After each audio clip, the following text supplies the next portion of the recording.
I hear Poe's ready to listen to your favorite guy. This guy? Is it me? Am I your favorite?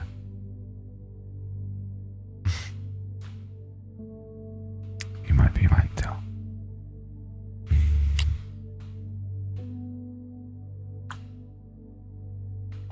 Yeah.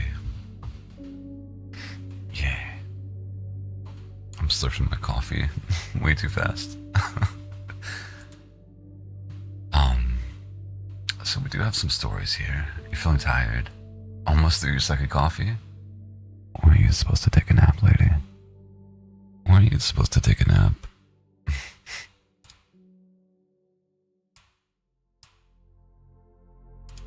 No. That's my line. That's mine. Just part-time. Just part-time. You're stealing it? Fine. Fine. I guess. It is you after all. I mean, you should be sleeping. Sleeping and cheering me on. That's your life now, lady. That's what you signed up for.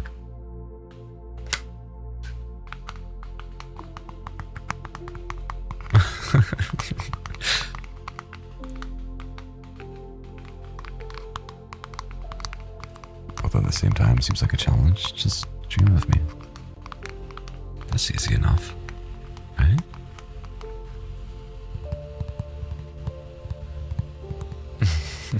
See? Is that so hard? No buts. Or all the buts. I knew you would say it. I knew it.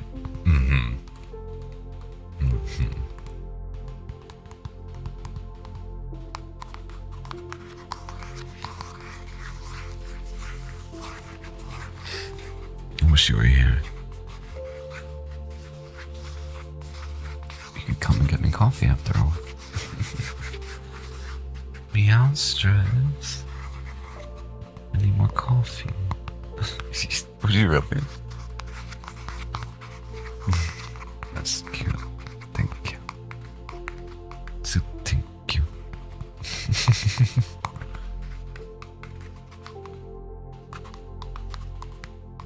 How was it even a question? Fair point. I'm happy to finally feel awake this morning because I was so sleepy. My mind was empty. Need to make it a point? No, it's fine. It's fine.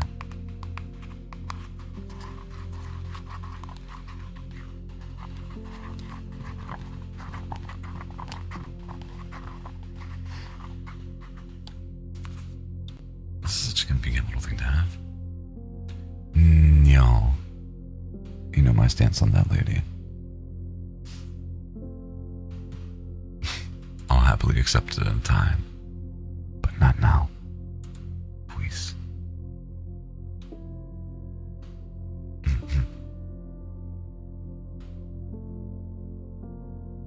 Plus, why give me sobs when you can just give me up? Right? It's the worst wink. The world's worst wink. Wonderful. Your friendship's so much to me.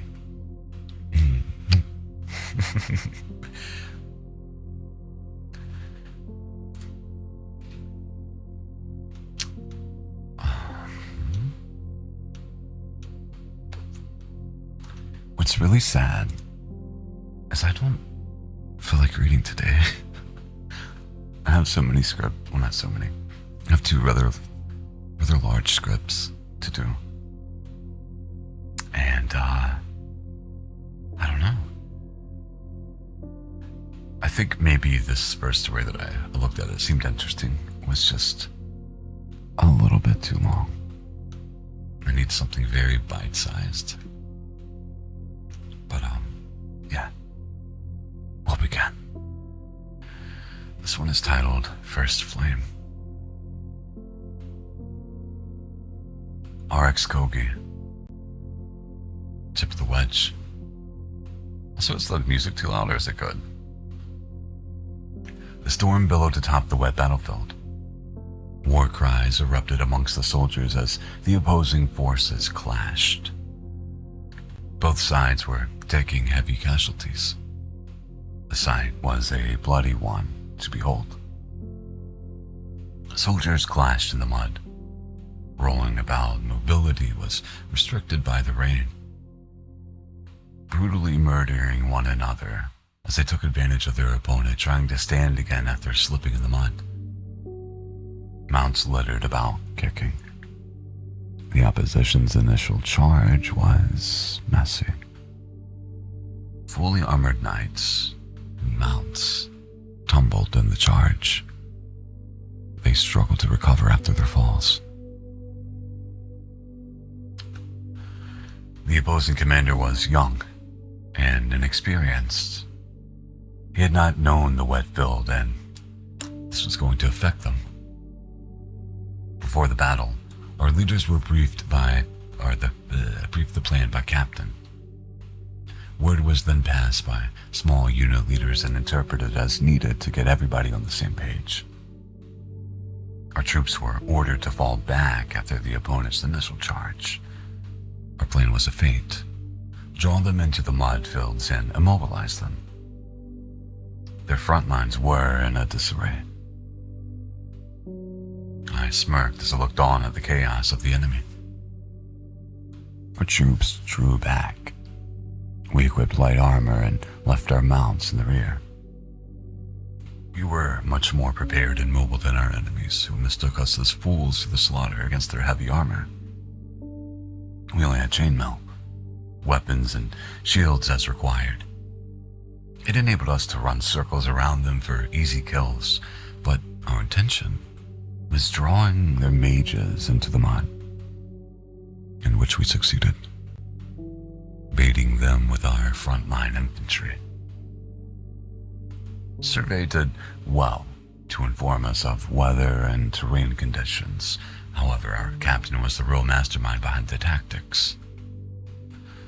The lieutenant responsible for the tip of the formation looked at me. "You could descend now." "Aye, sir," I replied. I started the transmission. I sat down quickly and closed my eyes. Opening my mind's eye, I searched for a link with the receiver that was responsible for the spell slingers in the rear. I found him. RX Lonzo, back of the wedge. My head hinged as I felt the link established. Receiving the transmission, my eyes flooded with the side of the battlefield. I saw our target. I relayed location to the chief. He smiled as I touched him, flooding him with the same information I had just received. Chief turned to the group of nervous mages behind him. It was their first battle. Actually, it was the first time firing in a real battle. "Start chanting the explosive," he ordered sharply. The group erupted with activity. They practiced this over and over, and they still stutter over the chants. They gathered in circles as all of them started muttering obscure sounds, gathering their hands in the center. "You have a good stream, me. We have a good time with the girls. I get you all on Friday." Spellslingers supported the front lines with fire support from the back formations. They were mages of a different sort from us.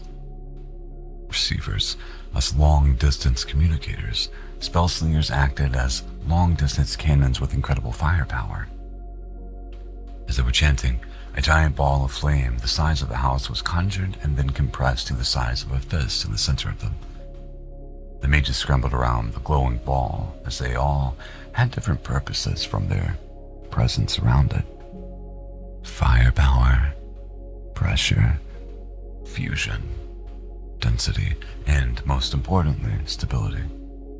Too many times have teams of spellslingers been lost to misfire. They need to be meticulous. They need it to be perfect. The team silenced as they came into agreement of its completion. The crew looked at Chief in approval of their product. Chief was different than his crew of greenhorns. He was hardened by the experiences of many battles. He acknowledged the competition. The chief spellslinger sighed and entered a state of focus. The air buzzed around him. "Now for the propellant," he calmly stated, with his back towards the glowing ball as he was facing the direction of the enemy. He slowly raised his right hand in front of him. 2 glowing fingers pointed towards the enemy. From his glowing fingertips, he took control of the small ember.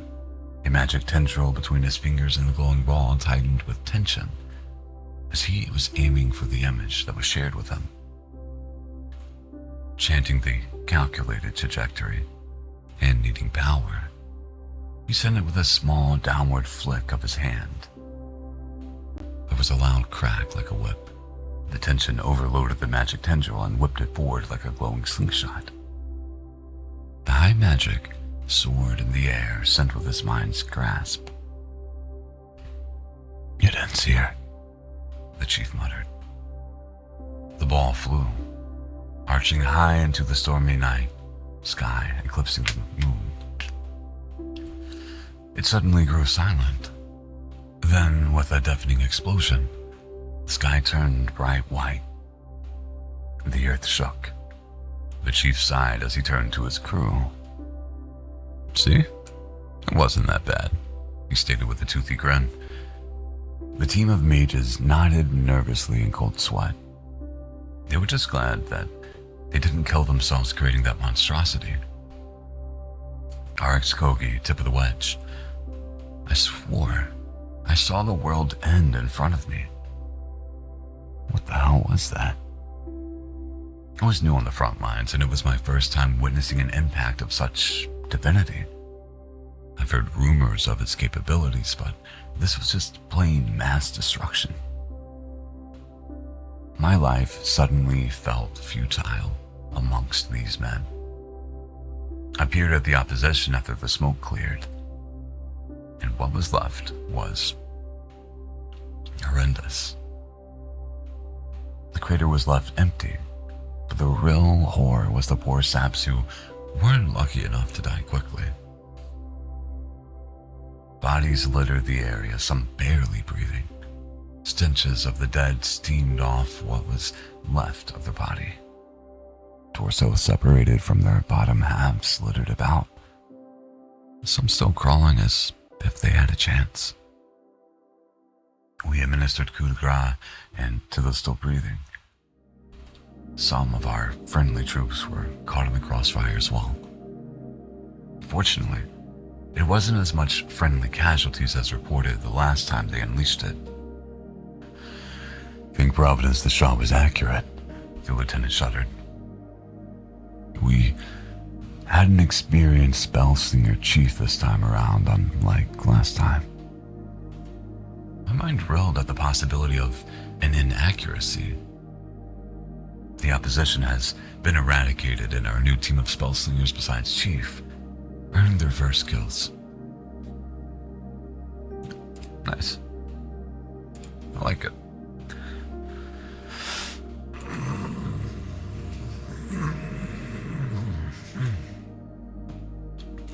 Not yet, yet. Not yet, yet. Not yet, yet. Yet, yet, yet. Welcome in, buddy. It's nice to see you here. How are you feeling today?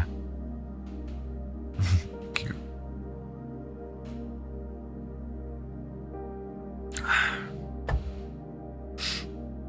Let me move these. There's one trigger that I particularly like. but I have stuff stacked on top of it which I need to move so I can get to it.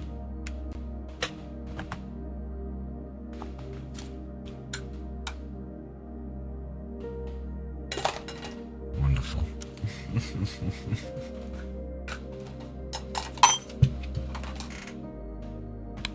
You hear nothing.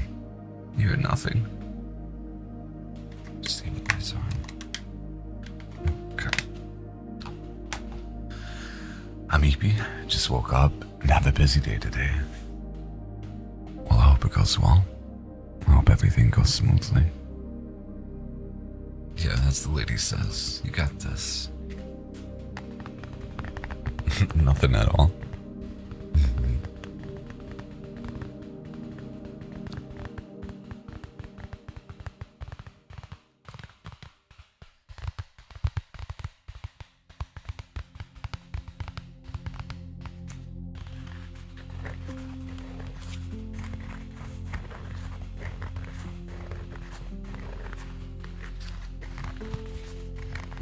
Could this be a good routine? Scratching posts? That's what we can call it. How do you feel about this?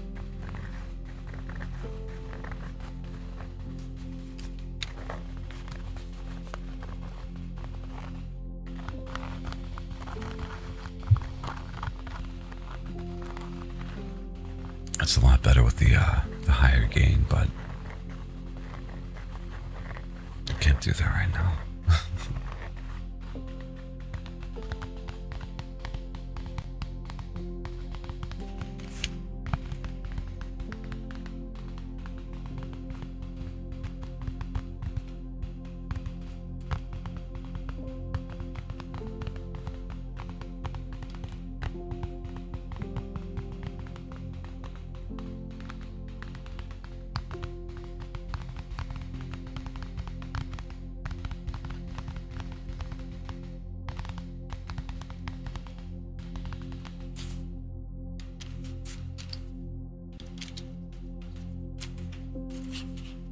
Put you to sleep?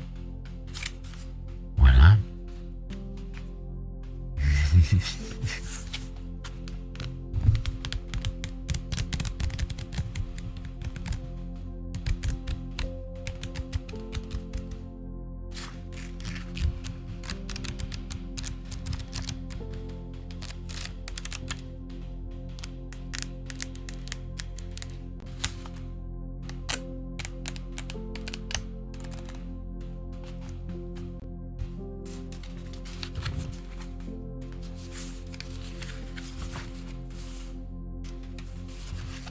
Take a picture of one of the pieces of art that is in this for you. It's a fun character.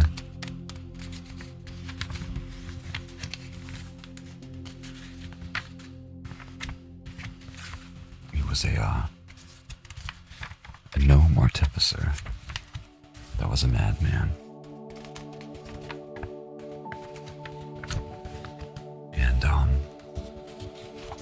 I drew a picture of his homuncular servant, which was pretty intense.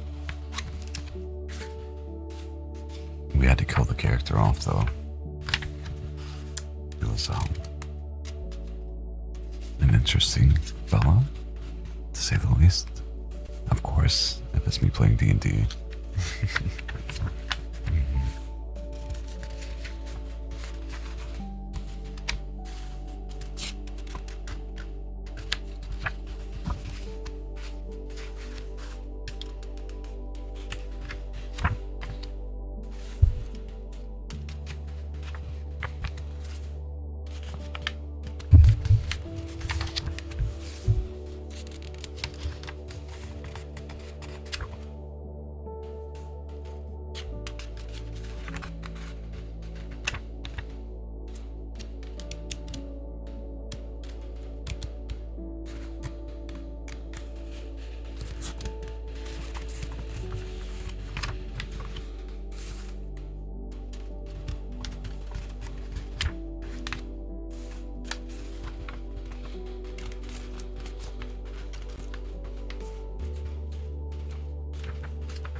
Same.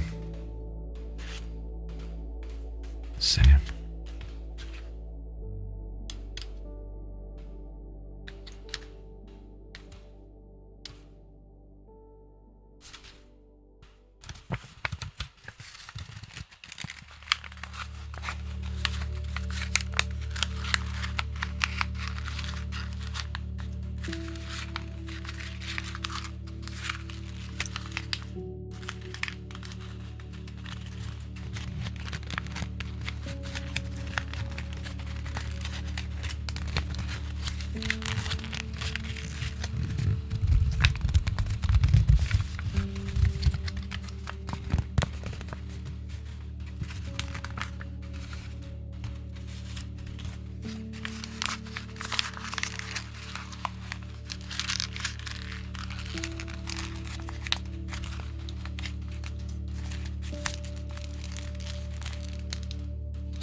This paper feels really interesting, oddly enough. That's a weird statement, I know.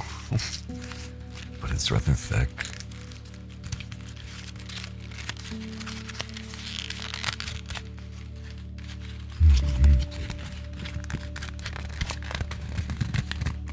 Just how it crumples. It's hard to get like a tight ball from it. It's very, very sturdy.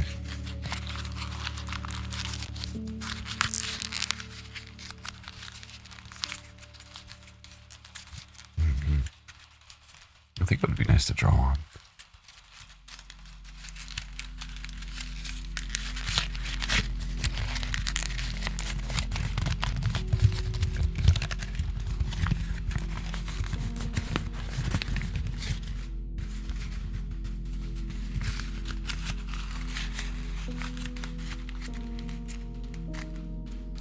Yeah, so we crumple it and open it again. It almost feels like a fabric.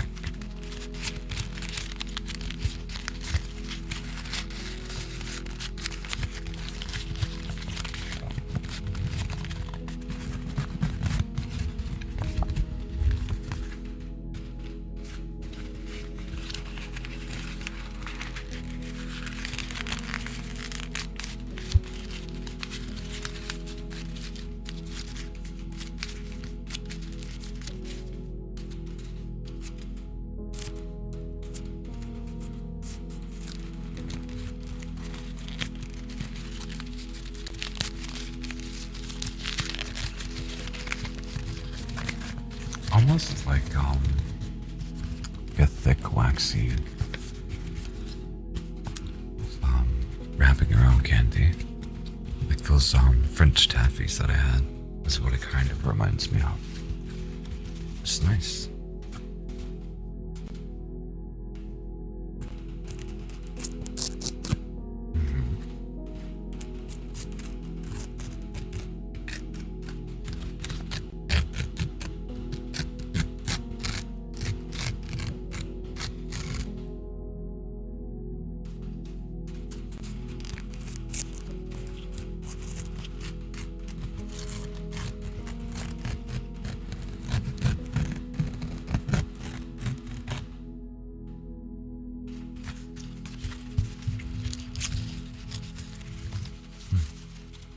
It was interesting too.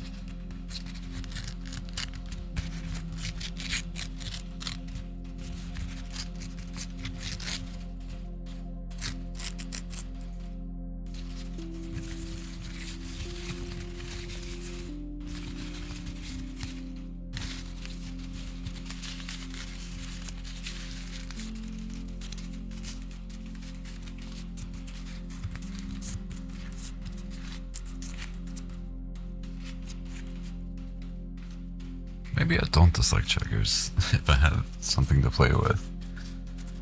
Something to keep me somewhat entertained. It's not so bad. I feel like a kid. Just playing with paper.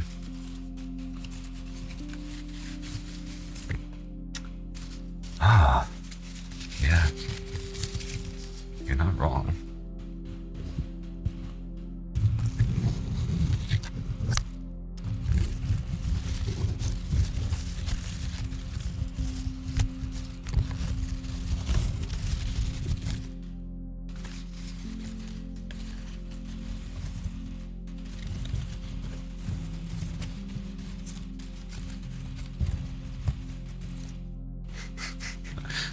That is the downside with having the mics so high, though. Very much model freak out.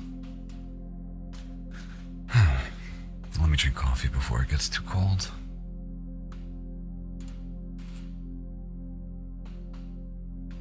And with the Ko-Fi stream bot, if you like audio and ASMR, there are some free ones up there. Currently, there's 2. Once a week, I will upload members only audio, but once a month, I ensure that there's a free one for everyone to enjoy. You can find those on YouTube as well. I want to help. Help what, lady? Help what? You want to sleep? That's the one I'm telling you to do. At least a little cat nap. Little cat nap. Right? There's no harm in that. You can wake up and hopefully feel a little more rested. And do your work profile. And start on the clothes. You don't have to do them today. Yeah, that's perfect. You can leave me on if you want. Leave me in your ears. And feel held and know that you're taken care of. Help entertain. It's not necessary, lady. That's why I have stories. I can read stories or ramble on, right? Right? I want you taking care of yourself. I'm not there to do it. So, you have to be good and do it for me. Right? You're right.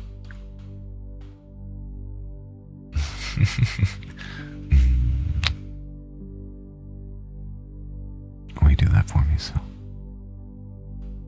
Will you do that for me, Sue? Whoa. Please? Yeah. Yeah. Good. Good little Sue. Sometimes. I suppose I'll take this moment to let you watch my model dance and refill my coffee. When we get back, we will read some more stories. So, please give me 2 minutes. I'll be right back.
I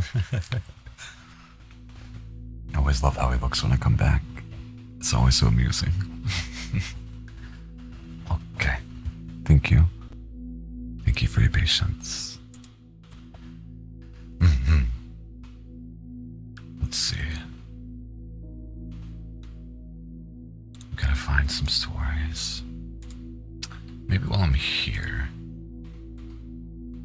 I'll add some redeems. Good girl. Good little Sue.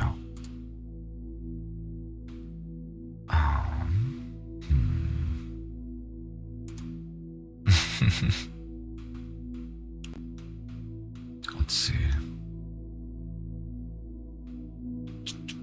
There's a few rewards.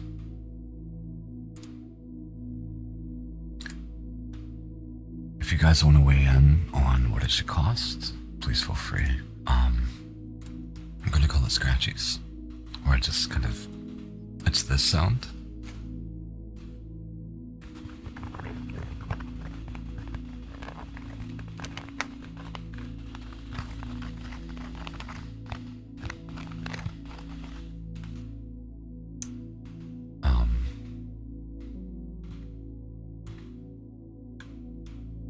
So if there's an amount that you would ideally like to pay that's not extremely low, feel free to throw it out there. Nyahoy. Nyahoy. Welcome in. 500.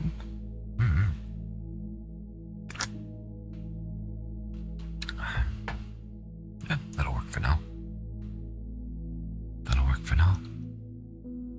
Scritchy seems like it would be a yellow color, like a bone white.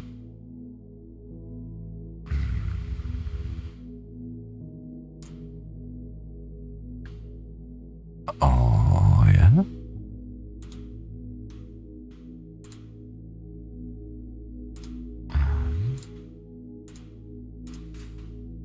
Do it for that.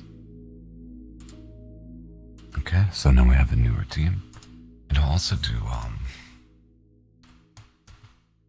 ramen? Oh, that's not weird. It's not weird. It's perfectly okay. Perfectly okay. We'll do one, hopefully we'll come up with a better name, but for now, paper plate.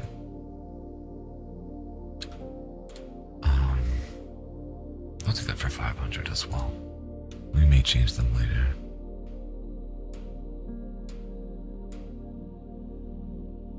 I'm not bad at all. I got Sue to go to sleep, allegedly. So I feel content. I feel content with that. But yeah, the morning's starting out good. I have my coffee.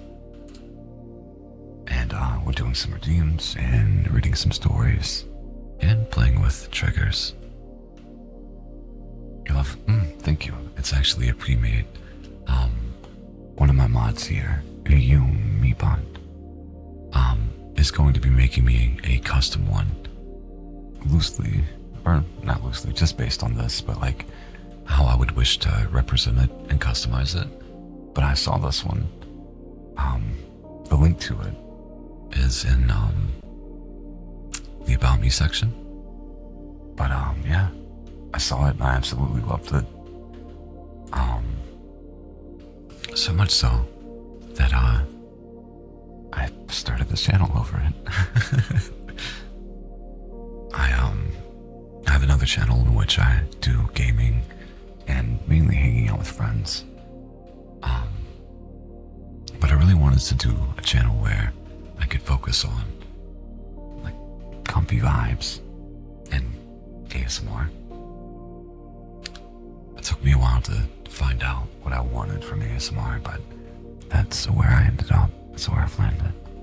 And what I genuinely enjoy doing. I think you all the same. The custom one is going to be a a little bit more, very lightly aged up, a little bit more sleepy and tired looking, and have a little more personality, but also fit the cafe vibe. So I'm very much looking forward to it. I'm very much looking forward to it. I imagine it's pretty far out in the future, but that's fine too. I don't mind waiting. But thank you for being here. Feel free to grab yourself a coffee to have with me, or any other favorite drink you have. Comfy blanket if you wish, and relax with me while we read stories. I like the name of this one. It is a little bit longer than what I intended to do, but because of the name, we will definitely do it. It's titled, "And I Watched Under the Night Sky."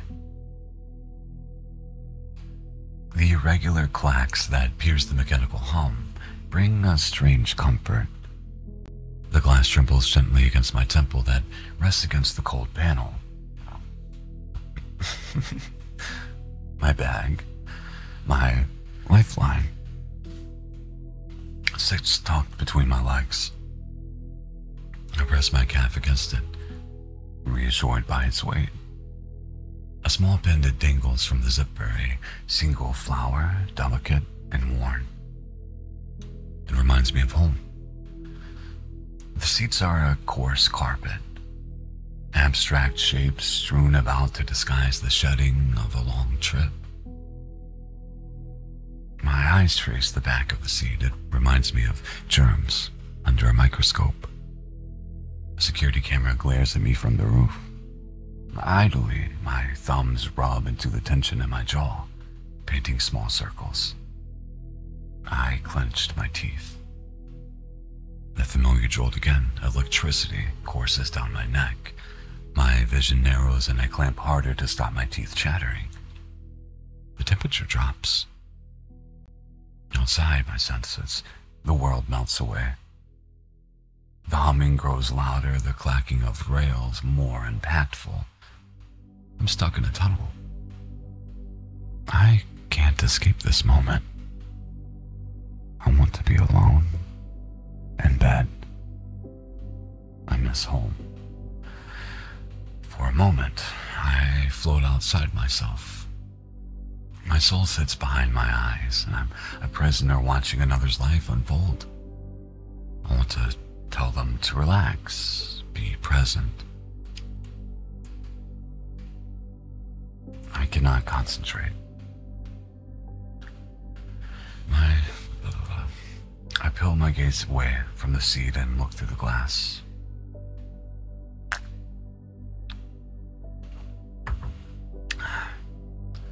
The sun is setting into the peaks of the mountain. Its dark silhouette is an untold adventure, waiting for one to brave it and tell its story. Lingering clouds dot the sky, incandescent embers after the flame. The sky yawns, a twilight purple shading an endless blur of crops. Picturesque and ordinary. My vision is my own again. I believe that the wind carries secrets, ones that you can only hear if you're listening. The great philosophers knew this. They would sit in areas of natural beauty to gain wisdom. That's why I'm here. The wind told me of a traveling salesman. Door to door, he sold shovels and a promise. A promise that there was gold underneath your house. People believed him. Not because it was true, but because their neighbors began to dig. A snicker wipes my focus to the woman on my left. Her emotionless face is trimmed with a haunting blue glow. Her attention trained on her phone. A poker machine in her pocket promising riches.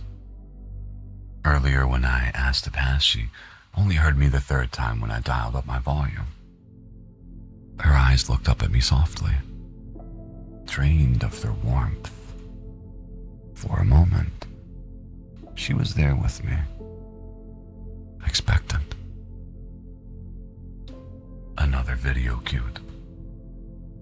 I had nothing to offer, no hook, no value. Her attention withered, and she reconnected to her glow. Part of me longed to perform, to prove that I'm worthy of her gaze. Old habits. Outside, the light dies. The sun swallowed behind the peak, the sky bleeds purple to charcoal. All that's left is my reflection ghosted onto the glass. My hair is curly and long, once neglected. My nose is cherry red, flaking with skin, somewhere out there, surrounded by nature. My jaw unclenches. My breaths deepen. Out there, without the noise, notifications, and incessant stimulation, I can think in full sentences again. Thoughts that haven't been butchered and regurgitated back to me by an algorithm. These thoughts are my own. With the sunset, the stark contrast of the blue glow inside the carriage is a hard irony to miss. The darkness, the blue haze, becomes hungrier. Dozens of heads bowed in a collective social devotion, so obedient. The glow infects, comforts, commands, a hit of dopamine in exchange for a moment of your time, a fraction of your soul. God help them when the power cuts. My knee bounces. Small white wasps sting the airs. These wasps don't pull out their stinger. They burrow in with their sweet parasitic harmonies. Poison. Leaking. Singing. Scrolling. Nyahoy. Nyahoy. Welcome in, Orca. That's the name of one of my favorite characters from the cult series .hack. I love your name. Orca the Azure Sea.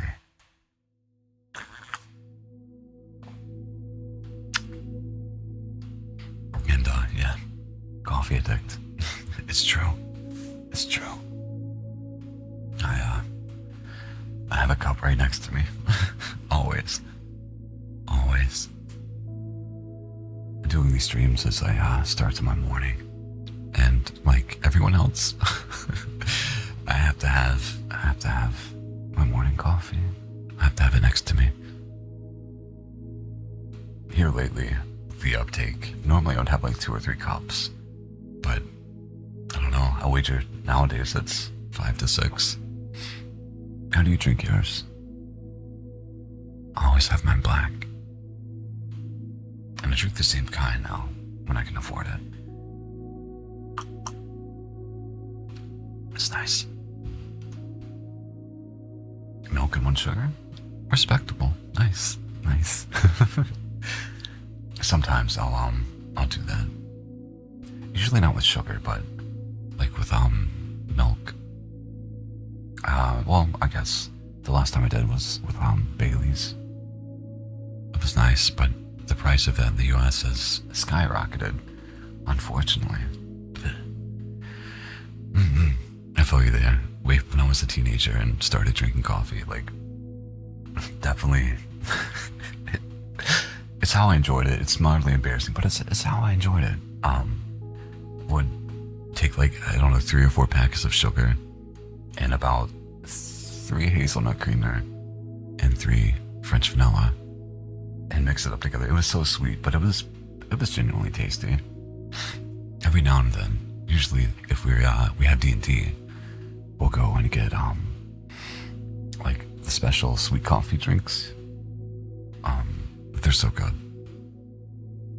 It is good. Eloise.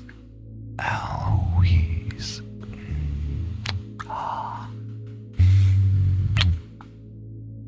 That was my sweetest mushroom. How are you feeling? I'm happy that you got good sleep.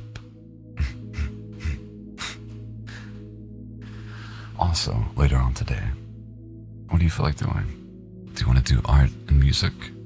Because if we do music, I think this time I'll find a good drum track.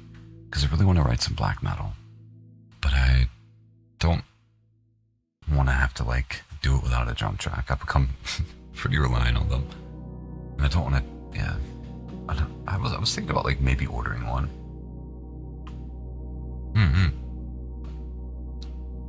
Also, if you want a game, we always can do that too. Whatever you feel like. I'm gonna go back to reading. With the sunset. Wait, nope, I've read that. My eyes fix on her screen. Videos roll by, exposed skin, straight hair, full lips, cute animals, a new product. Buy this, do that. You aren't enough. Be better. Thank you very much. That's very sweet. I cannot wait to see what's next. But then, there it is. That face, a digital reflection of my own, a trend filtered and rehearsed. I watch it beg for her attention, as it always does. For theirs, for yours. It never stops. Even now, I perform. Its blue eyes are locked with hers in a plea. It wants something from her. It begs her to pull away, to look outside. She doesn't notice me. My ears ache for the wasp, that familiar sting, watching my mouth move, the words echo in my head. Hi. Yahoy, welcome in. Thank you, Orca. And you having coffee with me? Beautiful.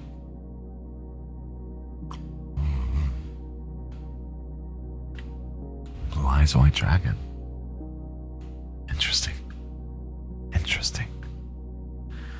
Have you heard of the coffee company? No.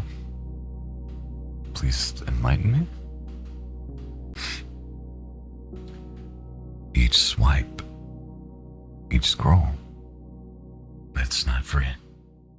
It's a trade. You're offering your presence, your now, to something that will never return to it. Your thumb's movement gives you the illusion of control, but your mind has been hijacked. They learn you better than anyone. What makes you ache and crave, what makes you joyful and angry. Content designed to polarize and supplicate. Extreme stretching your mind until it snaps. A cage built within the corners of your screen. You've forgotten how to sit in silence, to be bored. How to let a thought bloom without interruption. The peaks and troughs of your thoughts flattened by a machine designed to control. The world outside your screen is messy, unpredictable, but it's real. It's where time passes. Screens offer something easier. They flatter you with convenience, train you to be nothing but a reaction. You tell their story. It sells you meaning in 10 seconds doses, but makes you believe that to be seen is to be whole. It starves you, and it never feeds you. It's built to be irresistible, and it only has intentions to profit. You pay the price. You are the product. Now you collect virtual admiration, numbers on the screen, keeping score of your worth. Every moment is dissected, performed, monetized. Your value is judged in a single moment, frame by frame. There's no depth. And we wonder why we feel hollow, why it's harder to sleep, why we forget things.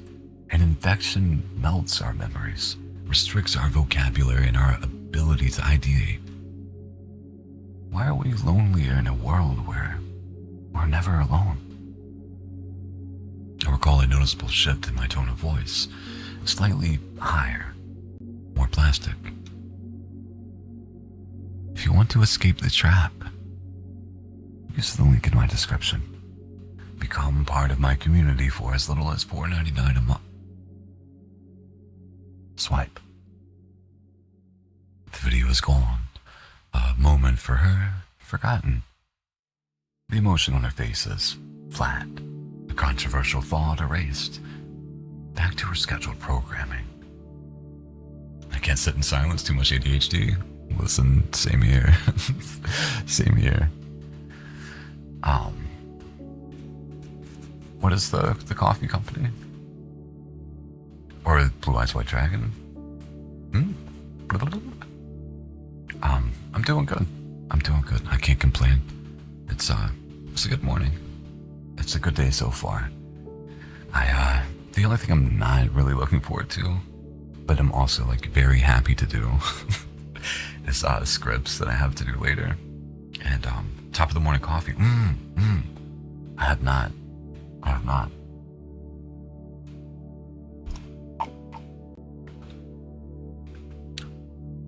I guess that's what you drink. But yeah, I'm happy to do them. Thankful that I have voice work to do. But also like, bought a few bags. What kind? I generally go for like the dark roast. My go-to, and I have the money, is like the Cafe Verona one. 4 flavors. I like that. It's good to have options. This has been the only one that I haven't, at least yet, gotten tired of. And it's like I think what I particularly enjoy about it, there's something about it that like whenever it gets cold, or like, yeah, when it starts getting too cold, you know how like they normally become more bitter as they get colder. This one, it doesn't really affect how it tastes to me too much when it gets cold. Rainbow cereal coffee? I don't do the flavors.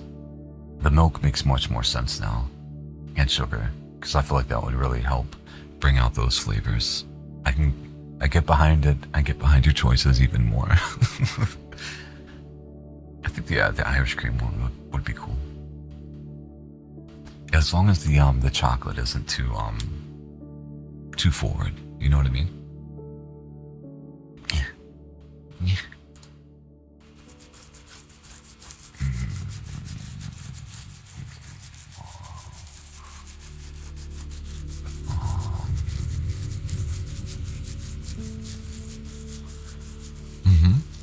I think everybody has that drinks coffee and cold coffee. I think it's good if you're mixing in like sugar and creamer, like it's fine. Because like to me it becomes more bold whenever it's cold, but just like I've had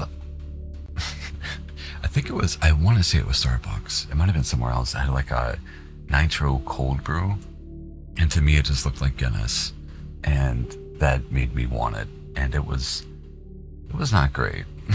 It was not great. It wasn't up my alley.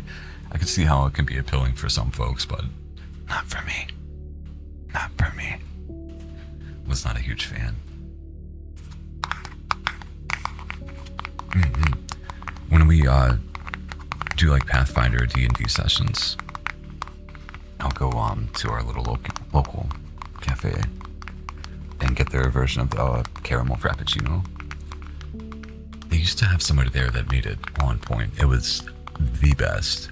But now it's like pretty hit or miss. Because they would make it where it was like coffee forward and not emphasis on the sugar and caramel. But sometimes when I go there, it'll be like a little bit too icy, if that makes sense.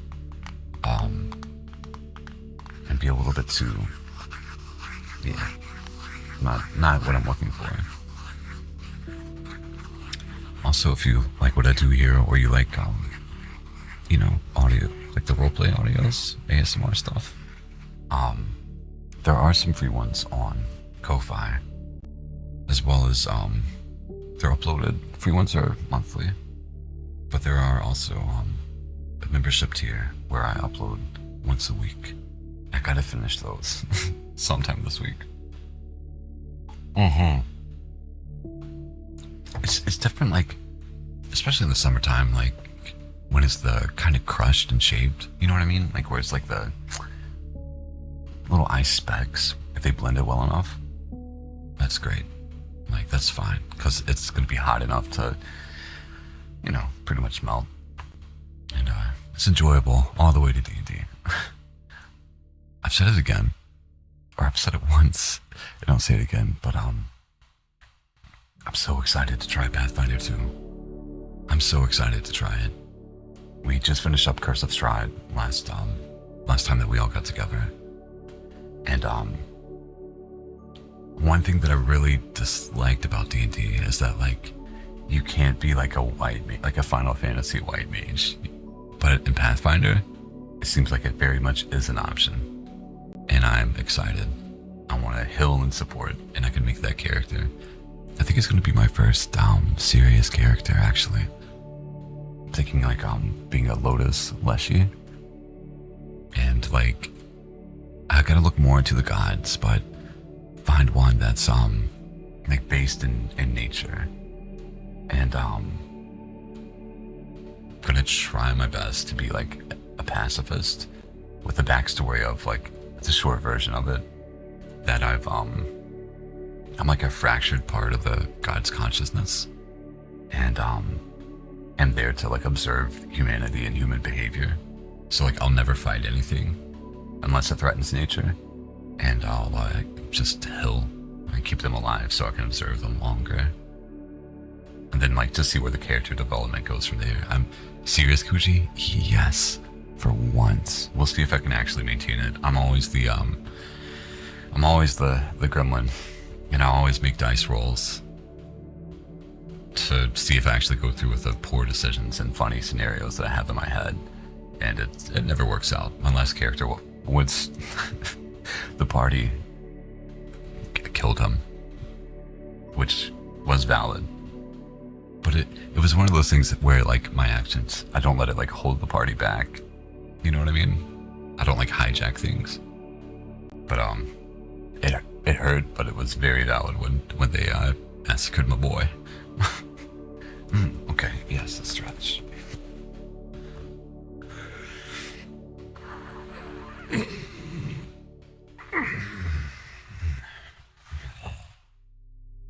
Talk about making bad decisions. Yeah, listen, even outside of D&D, for the younger portions of my life, absolutely me. But we grew up. We got better. Do you play as well? And thank you for the stretch too, by the way. I think while I talk, I'll mess around with stuff. We'll do some free triggers. You don't? Why? Just haven't had the chance, or not an interest. Very picky with games. Valid. For me, it was one of those things that, like, growing up, we were not allowed to play for religious reasons. But I had always wanted to. It always seemed like so much fun. But I never could find a group to play with. So, one day, I forget which birthday it was years and years ago. But, I had asked Eggy if for my birthday, if I buy the stuff for it, like the starter pack for D&D 5e, would she be willing to DM it if I can manage to get some folks from the shop together? And yeah, she hated it at first, but now she's like, we play as much as we can with pretty much the same group. The group's just like expanded. But it was it's nice to finally be able to do that.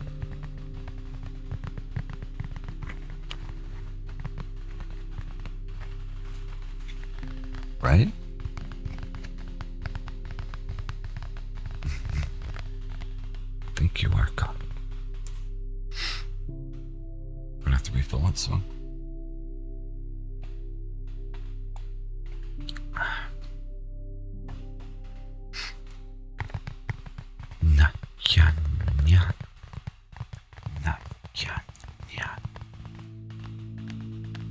What do you kind of characters do you tend to play, or are you all over the place? D&D is a game where you have to find a good team for you. I'm not gonna be I'm the odd man out. I'm what makes the team interesting, but maybe not the most efficient. If you're enjoying D&D, you should check out Pathfinder. That's what we're playing next, Pathfinder 2e. I'll be a Lotus Leshy healer. It's gonna be interesting. I'm looking forward to it. Never been good at working in teams. Me either, really, before this. I think what's really great about it is like it kind of like passively helps you get better at things. Same here, like completely low social battery, introvert, don't really like to leave too much, or like leave the house too much. So yeah, I feel you there. But it also, like, to me, that's the great thing, is it should be used in a corporate setting as team building, because it just happens. You either like start off as a little poop like me, but eventually there's gonna come a time where, like, you know, whether it be in combat or like in a roleplay scenario or just puzzle solving, where you have to work together, and you kind of end up doing so naturally, even if it's not something you're specialized in. Like for me, horrible, the world's worst at puzzles, but I like kind of let them handle that and help where I can. I don't know, it's a lot of fun, and you can do like silly things. Saying it's the worst, right? I think that's what, like, I really wanted to enjoy, like, God of War and stuff like that, but I couldn't, and that's the reason why. I can't stand like those kinds of puzzles. Where, like, same with like early Zelda.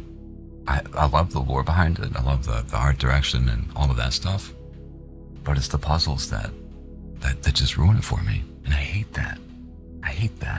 I will admit though, like the new one that came out, Breath of the Wild 2.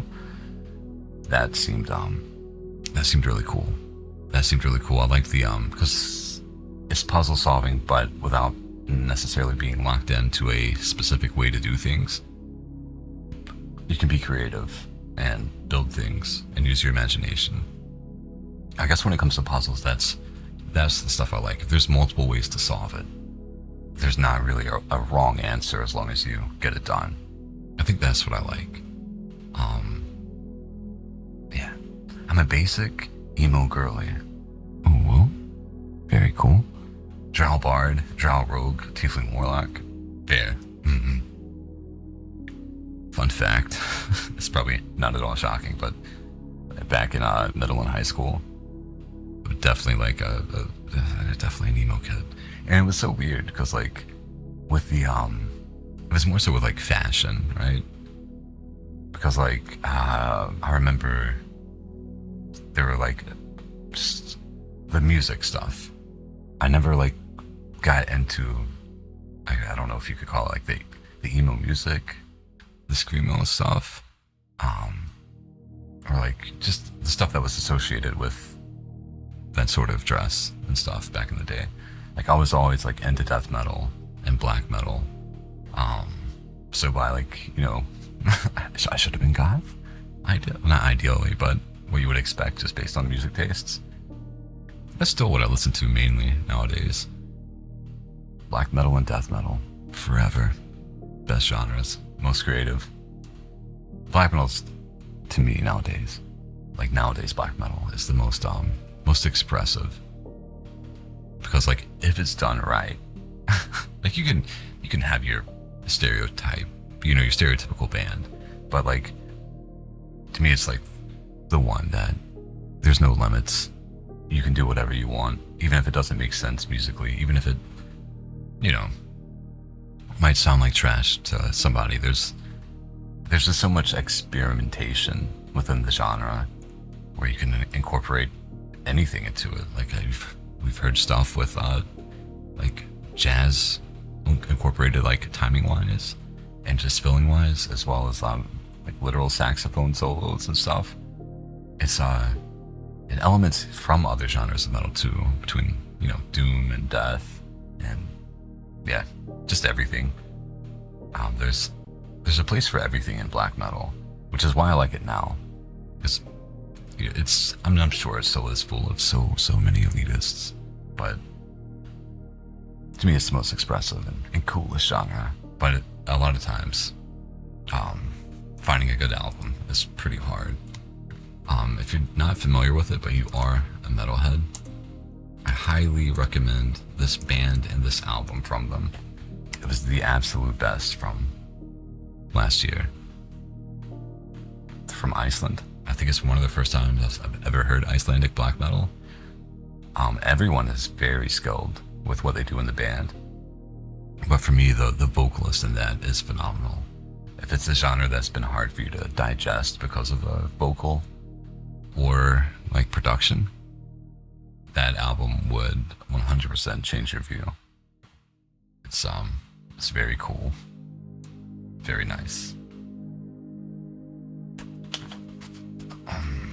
Itchy.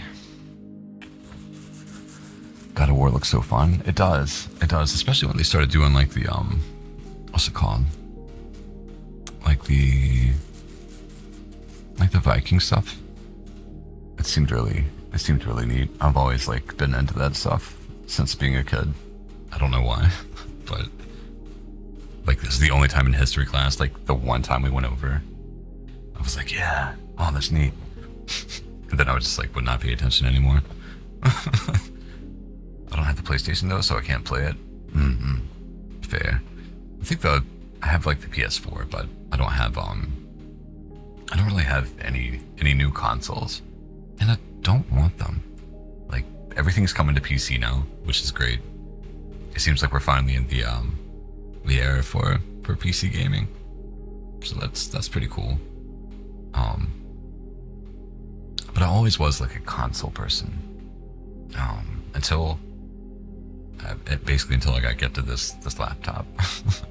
It'll play pretty much anything, and yeah, it's great. I don't have a job yet. I'm 19, so it's gonna be a while before I can afford a PC. Listen, I might not be 19, but I'm a freelance voice actor, and that barely pays the bills. So I think we're in a similar boat. I think we're in a very similar boat. It's gonna take a lot of scripting and saving to get an upgrade for me, which is fine. The first things I'm saving for, or trying to save for, is gonna be an upgraded interface and a 3DO, so I can actually have a 3DO mic. It'll make doing triggers so much easier as well, just because of how compact it is. Right now I'm using 2 different mics. I don't know if you can hear a difference when I get close between that and this one over here. But yeah, this one's the one I use for all my voice jobs. I love it. I want to that would be one thing that would be like, not that it's realistic at all, but like having unlimited money, or just having a stupid amount of money. Like, I would be really nice to try out this company's line of like higher end mics. I think it would be so cool. They have one that's like where you can kind of, if you play guitar, imagine it like this, where you have an amp that is both solid state and a tube amp, and you can kind of adjust which sound you want. It's really neat. And I think like because of the deeper tones, like this mic's like more velvety. I have to have the the high pass filter that's like a switch on the mic. Otherwise it just sounds way too deep, if it makes sense. Too velvety and too muddy. And this one has like a higher end to it. So it'd just really be nice to kind of mess with like the tube sound and the solid state. Let me turn it off and I can see. I don't know if you can tell a difference. This is Ed with it off. Oh no. this is it with it off. And this is it with it on. Yeah, I don't know if you can hear a difference. But yeah, no, like recording with these two mics, like for voice work has been, like, it was a day and night difference when I upgraded to this one. So I think because of the higher profile and having a deeper voice, it just kind of suited things better. What's up, Seyan? Seyan. Nyahoy. How are you today? How are you doing? What have you been up to? How's the kiddo? How's the spaghetti in your hair? What's up, Nightmare? Nyahoy. Welcome in. It's not bad. I'm having a really good time. Getting to meet Orca, talk to them a little bit.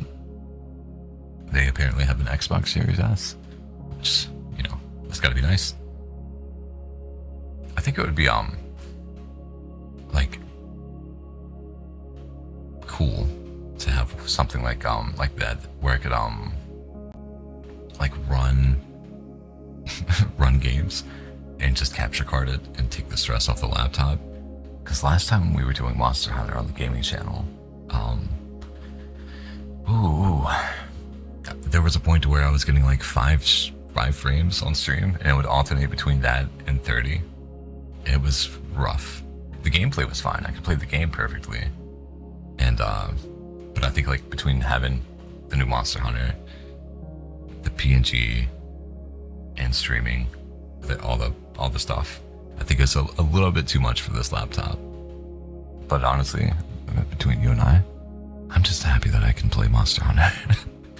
They did such a great job with this one. Well, for gameplay wise, like the ideas and how they've changed the classes. Great Sword is now what it was meant to be. It's what it was meant to be. I love it.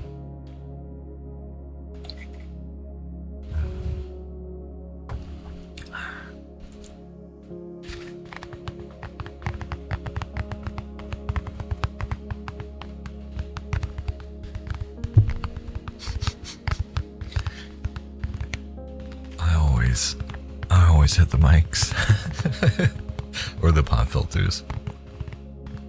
Isn't that charming? Isn't that what you want out of your ASMR? Exhausted, working over 22 hours on the case report. That's not great, but that's also unfortunately life at times. I'm sure you know that it's gonna get there's gonna be a moment of rest eventually. So good luck. I'm with you with at least surviving off of caffeine. That's yeah. I feel you there, man. Best of luck to you though. I hope you get a moment of rest before long. That's what they're called, pop filters. Mm-hmm. Yeah, if you're looking for one, I don't know what SE stands for, but that's the brand that I have. It's a metal pop filter, and it's really good for like stopping the plosives as much compared to like, right? Sorry, that was probably not great on your ears, but if it's to prove a point, this one doesn't have one. So like what I've done to kind of mitigate it is to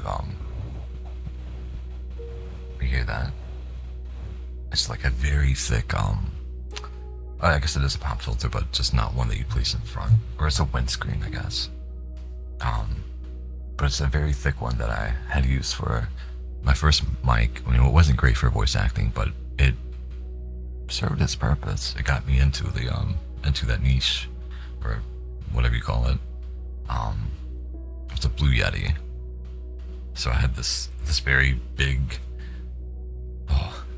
My early recordings were so bad. And the production behind them, like, I didn't know anything about audio engineering. I still don't.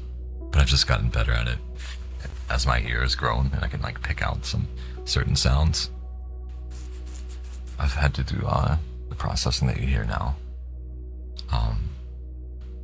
one of the things that kind of plagued my streams, and still do, it's why I won't go like extremely high gain, is like the fan sound from the laptop, because boy, it's loud, especially whenever you I have the high gain. But I've had to go and like do things to kind of like isolate that sound and help pick it out. I'm still not great at it, but it's better than it was.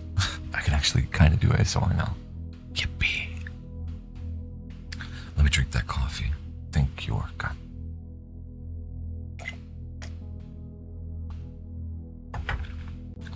The moment I get done with this, I'll be done until the court date. Then I have to give my side of things as normal in cases. But these cases have to be very detailed, as you could probably imagine, so yay, more typing. But life's life sometimes. I don't fight the waves, I go with the tide. That makes life easier. Agreed. That's honestly just the best way to live. Like, yeah, I don't need to expand on it. You phrased it perfectly. Good job. You got this. You got this. I don't know if you can hear my bones pop. With the stretches. Let's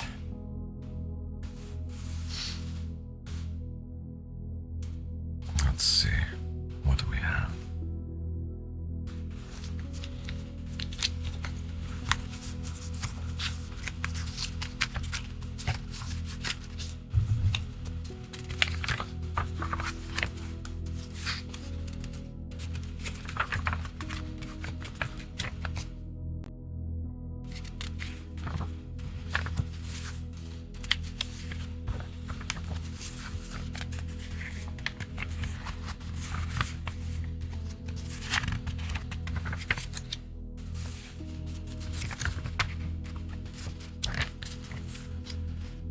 Oh, I forgot I was in the middle of reading a story.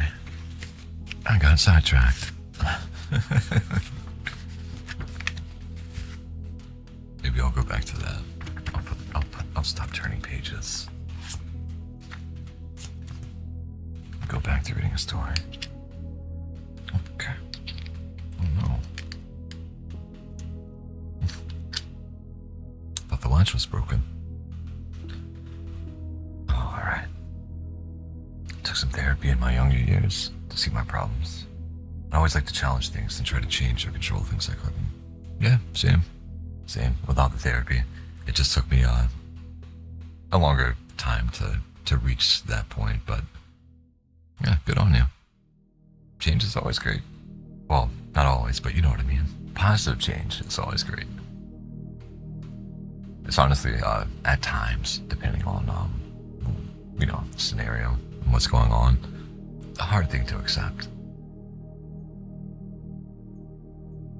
Sup, how you doing? Because I don't know.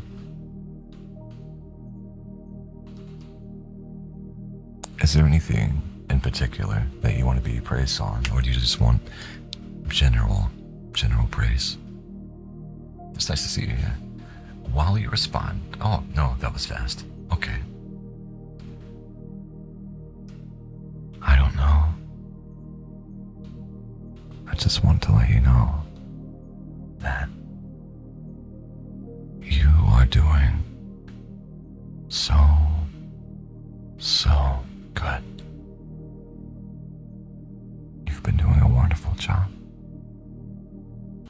You've been going hard, and everything's paying off. I know it can be uncomfortable at times, but you're doing great. You're doing great, and I am so proud of you. Good job. Good job. And with that, I'm going to step away and let my model dance for a minute while I go pour more coffee. I've been thinking about moving one or getting one for the room, so I just can literally step away and pour it. Yeah, just give me 2 minutes. I'll be right back.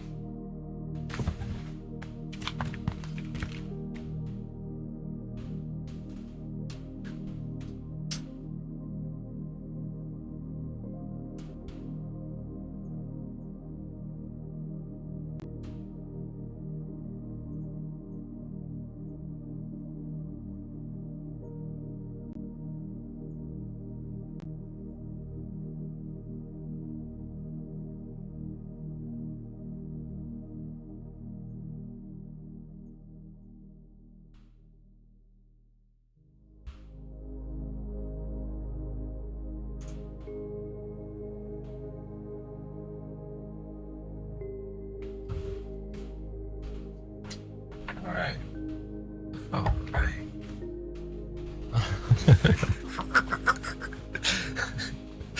Oh my god. That was wonderful. Yay. You having coffee with me too. Nice. Nice.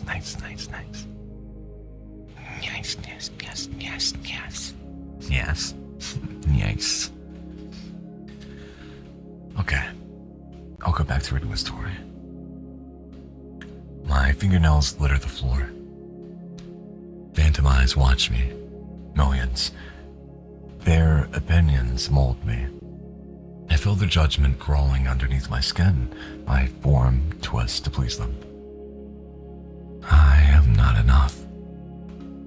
My soul writhes, my stomach crawls into my throat, my thoughts, I can't. Think, breathe. I'm sipping at air. Thunder erupts through my body. Swipe.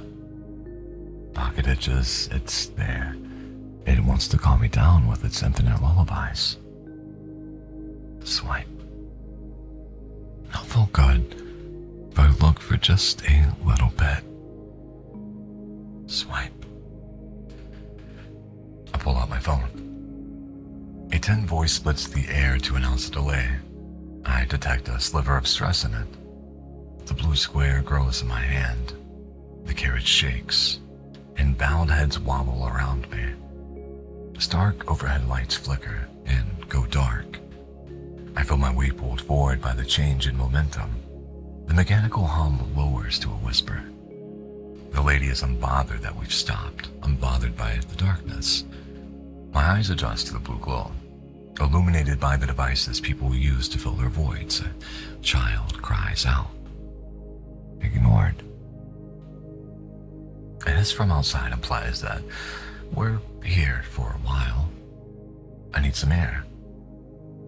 Without pushing, without asking, I push past the woman and march towards the door. I drop outside onto the damp ground. It clings onto the heat of day. I sink into the heavy air. It smells of exotic spices and pungent sweetness. There are a few others out here, orange tips floating at the ends of their mouths. Mouth agape, I absorb the sky. It's an endless dome, stretching onto the mountains that exhale a crawling mist. A smear of stars, filled with unfamiliar constellations.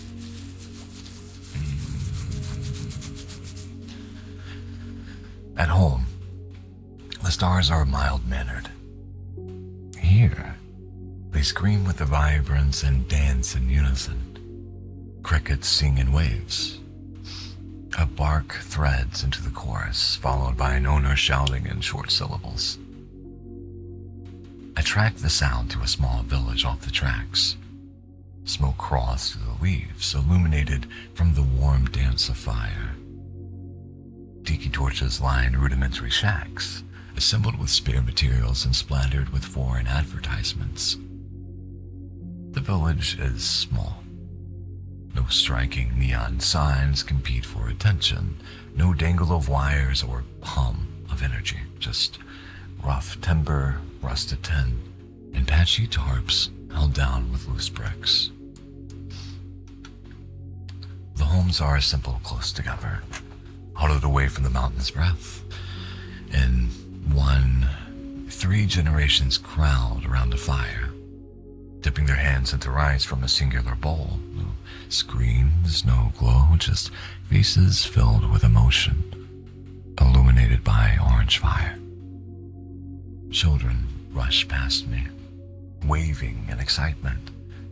They're barefoot. In their hands, they hold sticks with plastic bags tied to ends. They wave them back and forth with the energy of a sports fan. They're called by a woman who is curled over a plastic pot filled with water. Her hands are cracked and wrinkled, scrubbing a metal plate. Next to her, a child watches. His head is bald and longer than usual. A scar wraps around his forehead. A tattered shirt hangs loosely on his slouched shoulders. His mouth is parted, looking unable to hold back a mouthful of teeth. A chorus of emotions play in my gut. I yearn for a simpler life, free from the chains of technology, yet I don expensive clothes, read from a screen with a limitless library.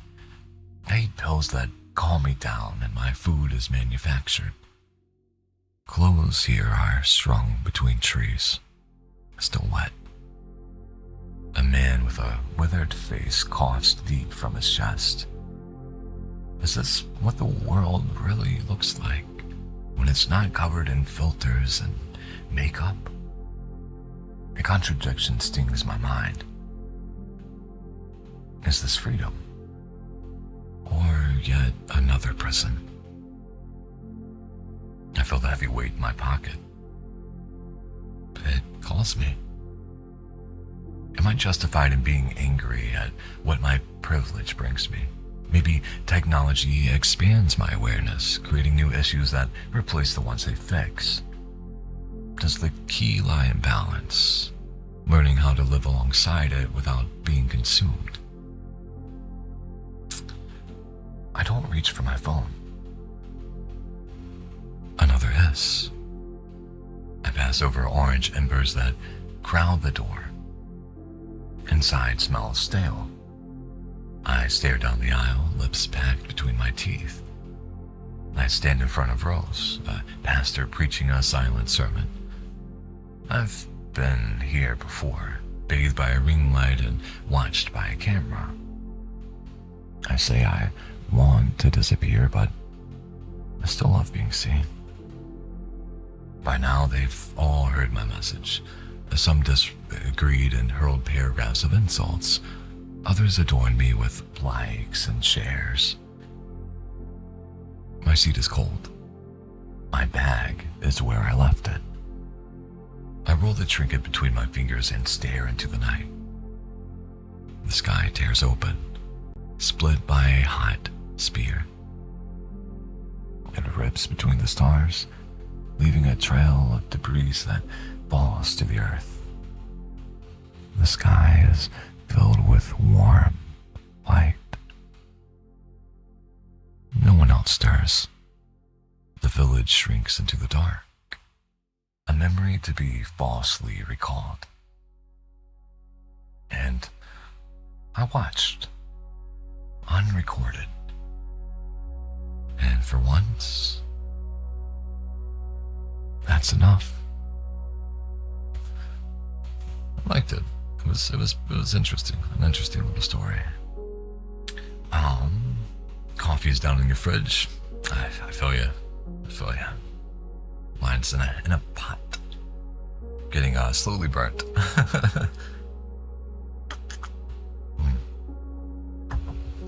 Change first happened in my life 10 years ago when I lost a bet to a friend who was a cop.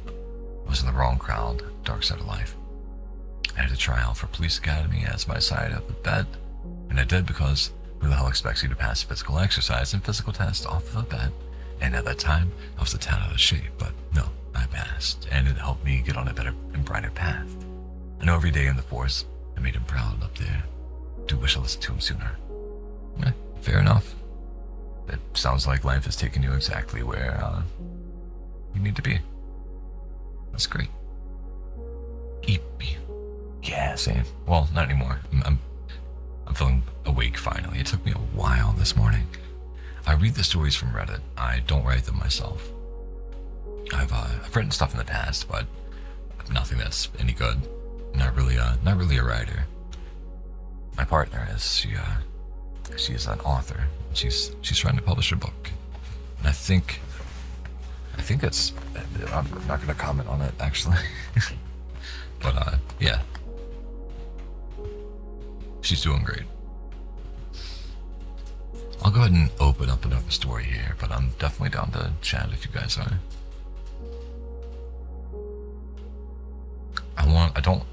I guess I need to stay away from thriller, because while those can be good, the one we read yesterday was, not expected. That's your backstory? I mean, hey, nothing wrong with sharing it. I had one I have backstory as well, but we will never get into that. Hmm? Any pet emotes? There's that pet emote that I have. Which apparently is the sound a pet makes, I guess.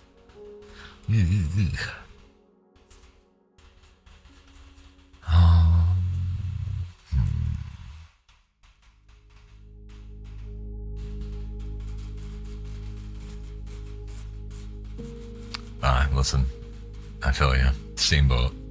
Same boat. That's why that pinned comment is there, partially.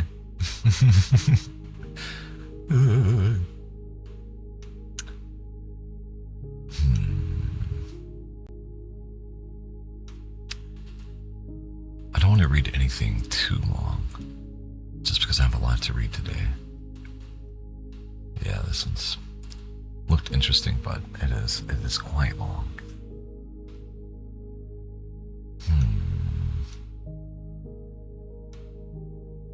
Working in homicide and bias is tough work, no denying it, but as long as I'm honoring my friend. Oh, thank you for the pet, Eloise. Appreciate you. Also, great point, yeah. Weather might not, or you may have to be subbed to use the emote. There's that option. That's all that matters to you, and don't regret, or you regret not listening to him sooner. Life's greatest lesson is your own mistakes. Can absolutely agree. Absolutely agree. Yeah.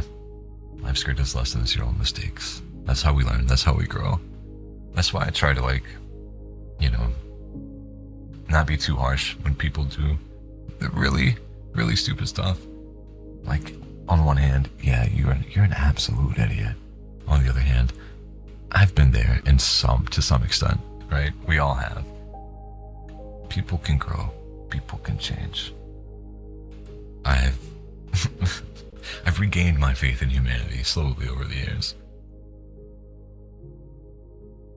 I think a lot of that too was just, getting older and changing and growing myself. If I could do it, I know other people absolutely can. Is the VTuber model custom or a random free one? It is a pre-made. If you scroll down in the about me section, it'll be underneath credits. I saw it, and it's part of what spawned the idea for this channel, because I knew what I wanted with ASMR, but I just I couldn't do it on my other channel just because of how I am there. Being say so and cozy is not very much my brand, or it's a part of me, but also I just kind of get unhinged at times. So I wanted to, all the stuff I've mentioned before, making a nice say so comfy space, and that's with a focus on ASMR, because this is the kind of ASMR I like to do. Just yeah, it's me. But there will be a custom one. There's no end goal, end time for it, but there will absolutely be one. It's gonna be it's gonna look similar to this, just more of the cafe vibe. So an apron, and obviously just changing the changes that I would want to do if I had a custom one. So I'm still gonna have an animal on my shoulder, but it's gonna be changed. I'm gonna look a bit more tired, a little bit older, and yeah, still soft, and just some of the cute touches that I would want to apply to the model. I'm sure you've seen her hair, a Yumi bun. They're gonna be my model maker, if you will, and yeah, it's gonna be great. She does such good work with her models. She's made a ton. The last one she did, and we came up with the idea here. It was just a joke, but would you love me if I was a worm? And she ended up making a worm model. It was wonderful. she still occasionally uses it. Thank you. Thank you, Eloise. Catboy is already cute. Agreed. That's part of the reason I got it. There's also like, little personal reasons, people it reminds me of, people that are close to me, as well as like myself a little bit as well. So I saw it and I was like, I have this. This is I gotta do this.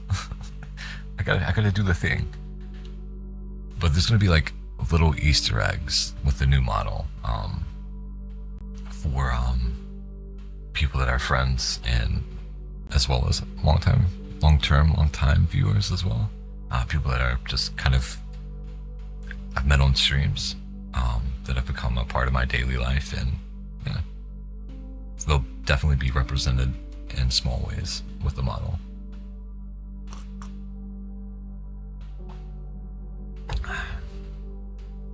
I can't wait for it, but I'm also gonna be patient. I gotta be a patient boy.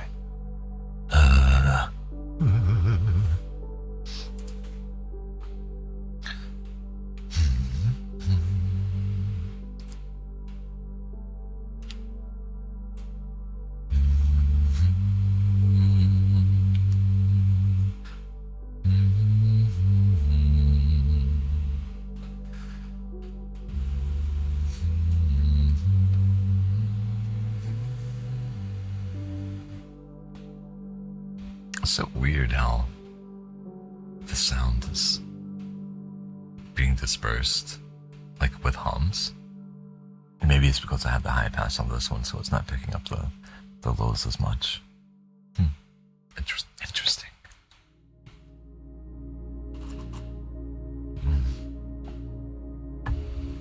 Let's go look for more stories.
Yay. Congratulations. You gonna get some sleep after? Is it 22 hours straight? Or is it just in general? It's been 22 hours of work altogether.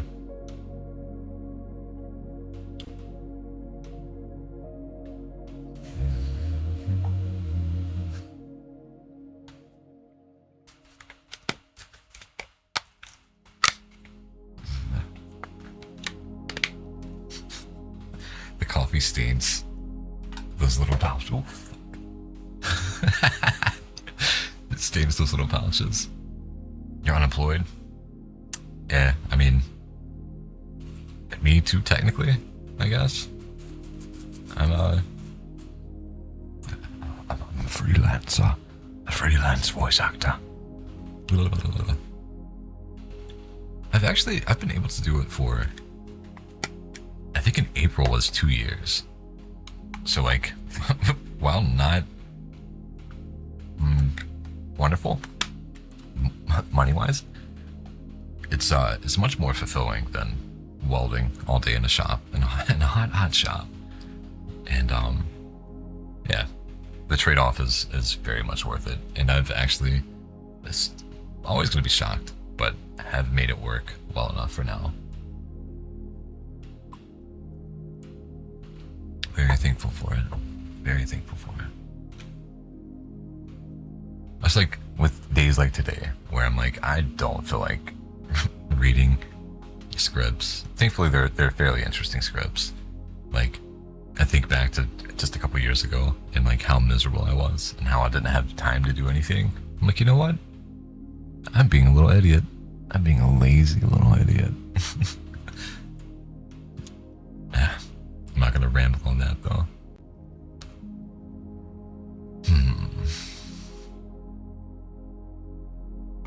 Let's see, this is a fantasy one. And it is... It's a little long, and it has multiple parts.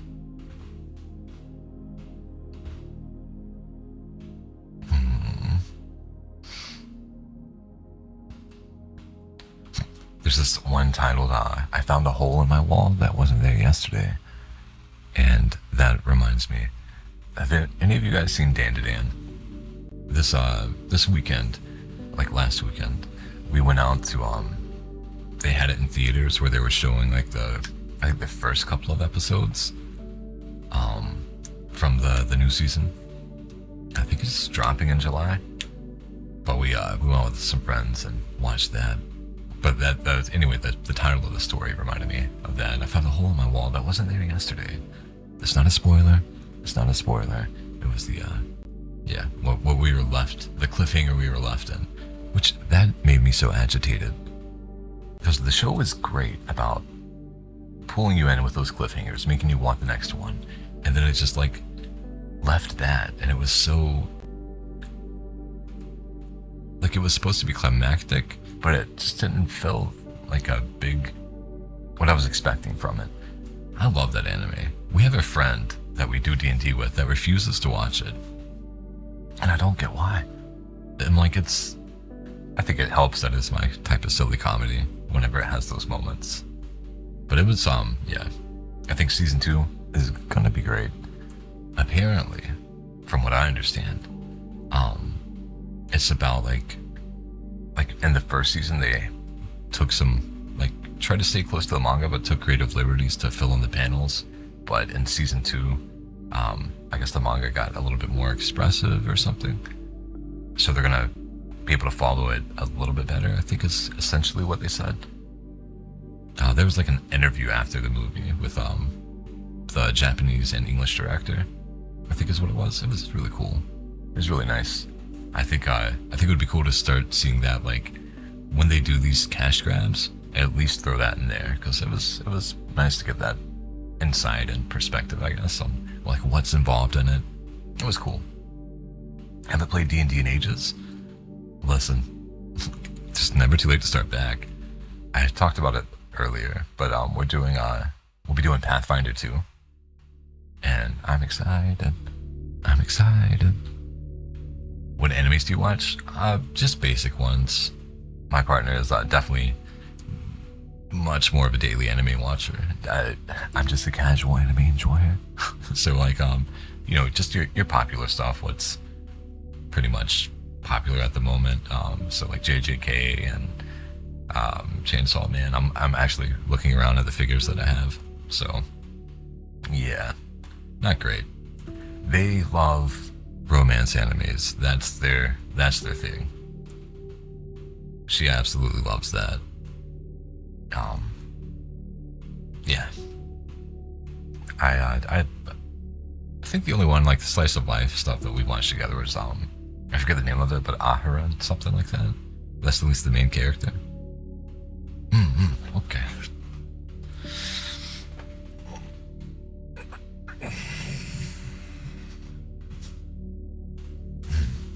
Thank you. I do have a tendency of making strong characters by accident. Listen, there's this one character that I want to make, but I want to do it for a one-shot just because it's extremely OP.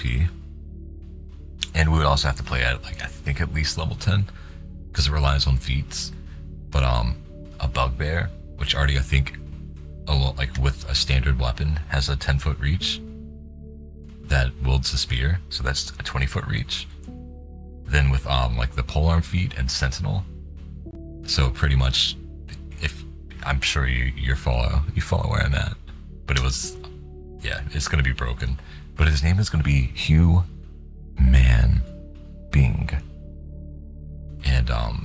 he's gonna shave his body every single day and tries to fit in with humans and act like a human because I don't know. There's no real reason. I just thought it was a nice little concept.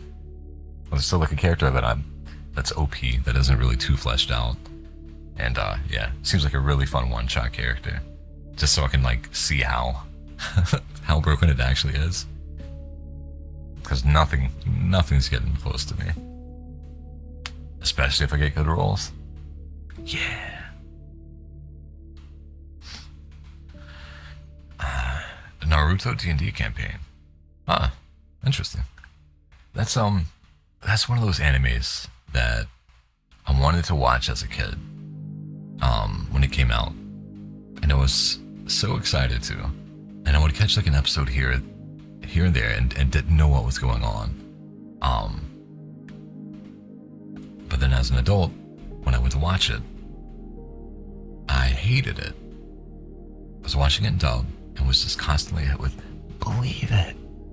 I'm like, no, I'm not doing this. And by that point, too, it was like, there's so many episodes. I'm like, I missed the boat on it. Would have been cool as a kid, but I can't deal with this. What's up, Sue? Mm-hmm. Good morning. Good meowing. Good meowing. How's the Widow Princess doing? You feeling better? Made a Sand Shinobi after my favorite Sand Shinobi, Gaara, and made him a little too strong. How'd you make him too strong? What did you do?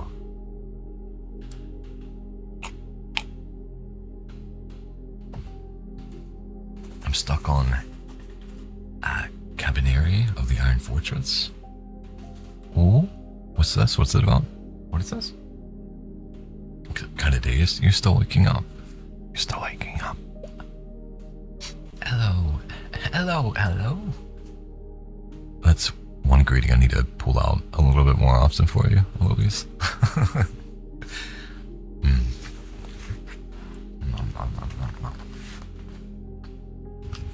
It's an anime? Oh, yeah. I figured that. Just anime. Okay. Enough said.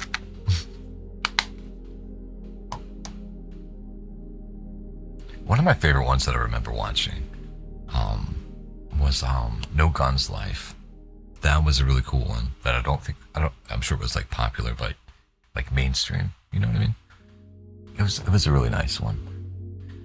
And it's also like there's a memory associated with that and Gundam Blood Orphans, where Aggie was on vacation and I wasn't drinking water. I was just drinking, like, for the day, coffee and beer, and ordered which point being, it makes you very dehydrated between the two of them. And ordered I was like, I wanted DoorDash a sub, but I want it from a place I haven't had before. So I get this local place, and it tastes funky, it tastes weird, it looks weird, but I'm like, I paid for it, so I'm gonna eat it. I ended up getting food poisoning. It was horrible. Wouldn't recommend it. If food tastes off, follow common sense. Even if you paid for it.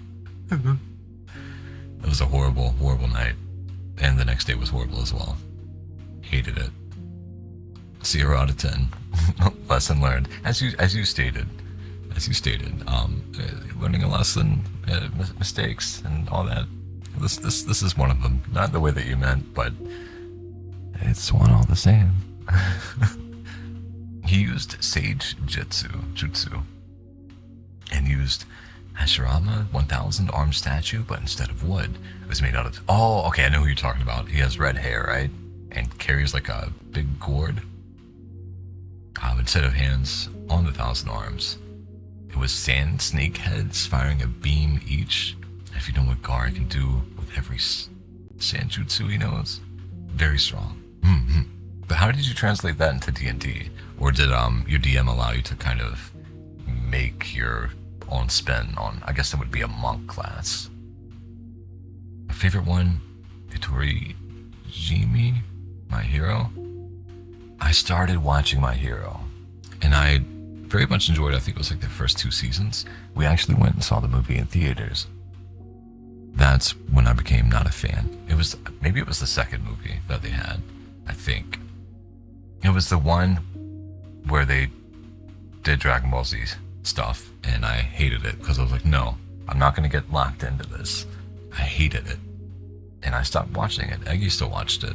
I think still does, but no, it was bad. It was bad. Hated it. That's the one. What different anime? It's not a different anime. It was My Hero the movie.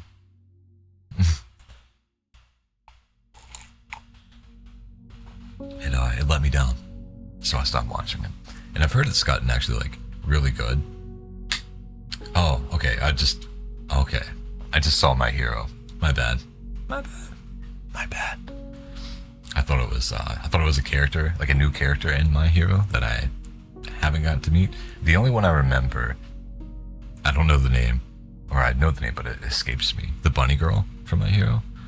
I hate I missed out on that because yowza.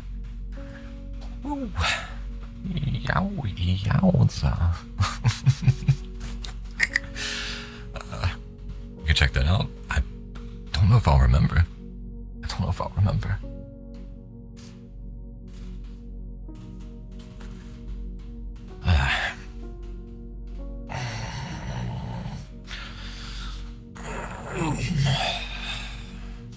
God, sleepy.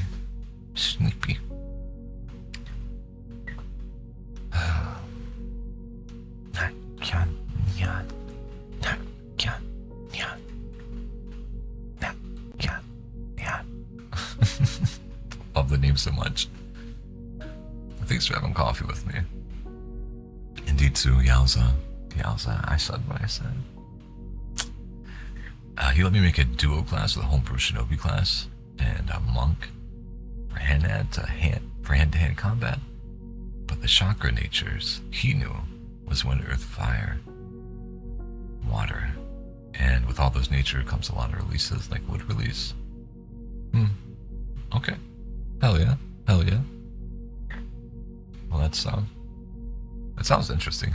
I've not really. I think the only homebrew thing I did was we didn't finish the module, but Icewind Dell had a Frobolg who had some sort of tattoo. It was one of those marks that you can get. And I think it essentially was just he had very long hair and it was sentient pretty much.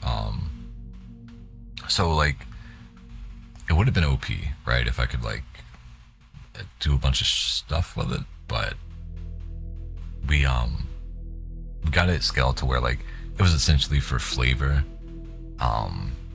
And realistically just had more survival mechanics. If I was falling off something, for instance, I could use my hair to hold on if my hands couldn't reach it. It's just one of those things. But it was really cool. It was really fun. With those characters, I was playing with a buddy, and we were twins, and he was berry blue, and we were blue because we were full Furbolg, so we just made our last name Blue. And these are, just to give you an idea of the kind of characters I end up playing, but it was Waffle Blue.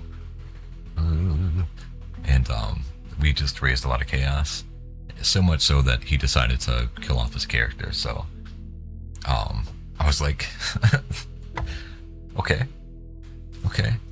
So we lore-wise, we kind of made it to where I got knocked out in a fight or something like that, and he went to check on me, and then my hair closed around him, encased us in almost like a cocoon type thing, and we fused together. So I was tall and lanky, he was short and fat, and bald, and so pretty much we fused into one, but with my consciousness being the prominent one. And so I became just I was tall and fat and bald. And this whole time I was like wearing just a loincloth. And my goal was now to find where my brother went. Not realizing that I essentially absorbed him. And so like I don't realize that I look different. Didn't realize that I didn't have my hair. And then sometimes like I would like black out and become him. So like I started multi-classing into barbarian. I was a fighter, an arcane archer. So like sometimes then if something would happen, then I would like switch personalities to be what he was. It was really interesting. It was really fun, and I wish we would have wrapped it up. We were so close to the end, but the party we had just kind of like one of the people was moving away, and it kind of dissolved after that. But maybe we'll pick it up again. I don't remember much about the story, but that character was so much fun to play. My brother, like I was obsessed with rocks, and my brother was playing too, and we ended up making a church to the rock god, and like as a reward, we pretty much, like for saving a town, we took a building that they had and put like just a huge collection of rocks in there, and requested that people come and pay homage to our rocks and worship the rock god. And we just kind of spread around that made up religion based on nothing. It was really silly and really fun. Also, my character would eat rocks instead of food and would forgo like any gold or any reward instead for, as Suez just said, shiny rocks. And yeah, silly stuff. I had disguised self, I think, as a Vervolk, and would use it to become a giant rock and just like follow the party. So if there was ever a puzzle mechanic, because I suck at puzzles, I would turn into a rock and just stay like glued to the wall. And yeah, it was a lot of fun. I remember there was one fight where I'm like, I think it was like on low HP, like I would have died, so I just like stayed still and was a rock for the entirety of the fight. Not the best move. I might have joined in, I don't remember. We can do everything homebrew and custom, nothing too busted, but we had a blast. I miss those damn nerds. That's fair. That's fair. Well, I mean, like, there's always, you know, if you've, like, if you're not able to talk to them anymore for some reason, there's always, like, spaces online and Discords and stuff that you can, where you can play. And, yeah, it might be worth checking out. It might not suit you at all, but that's the thought. Step 1, find a cave IRL. Step 2, feed it rocks every day. Step 3, ask for power. There was no power to be had.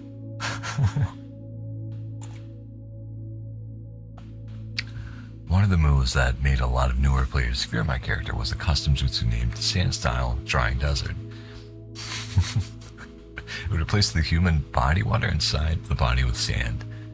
Whenever he touched would drown in sand for a few seconds, and sand flowed out of their body via a hole covered in blood. Interesting.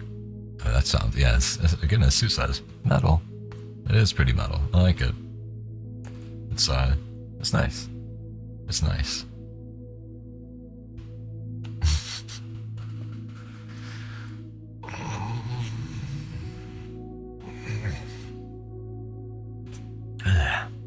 Sleepy. I'm starting to get sleepy again. This isn't great. My body's getting used to the coffee and nicotine. How dare? How dare it? Oh, no. EP ASMR. As Annette speaking new EP, or as I'm the EP one. I'm the one who sleeps.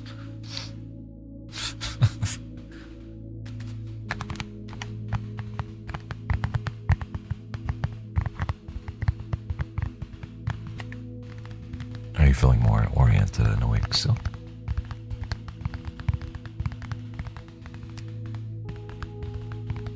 I want to eat and cuddle, but there's no one to cuddle.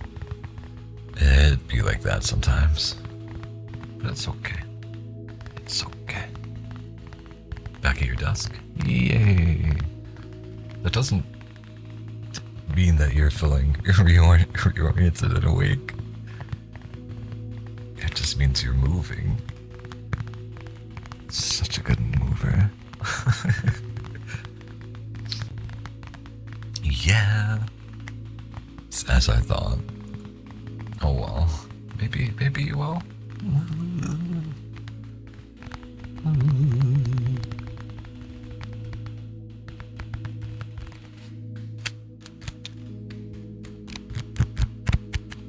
Also, for anyone just popping in, we have a few new redeems.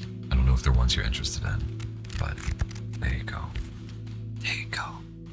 It hurts a bit, but choosing my fights. Poor lady. Poor little lady.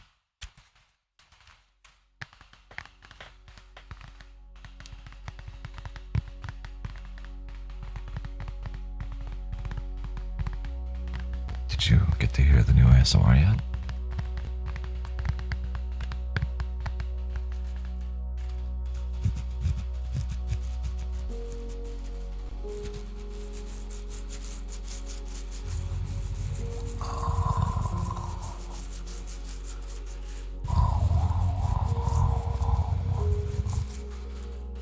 Been listening to me? Oh, whoa.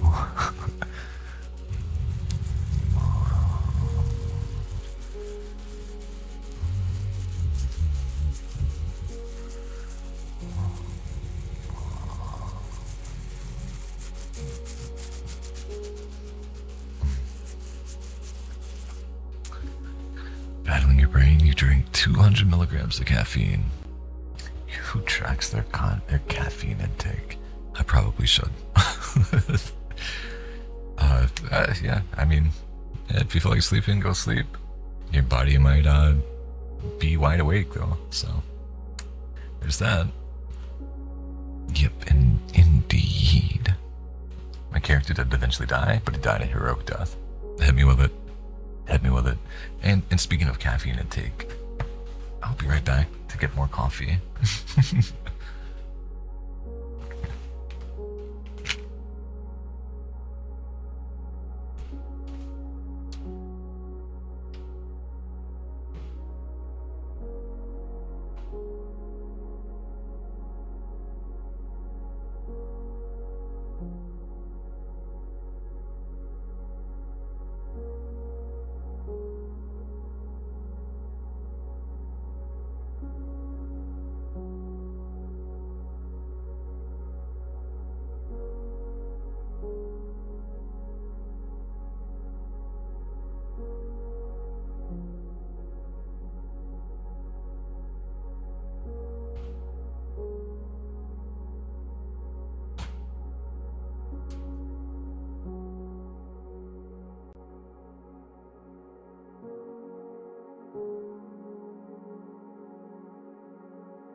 Yahoy, yahoy, Miku, Miku. What's up?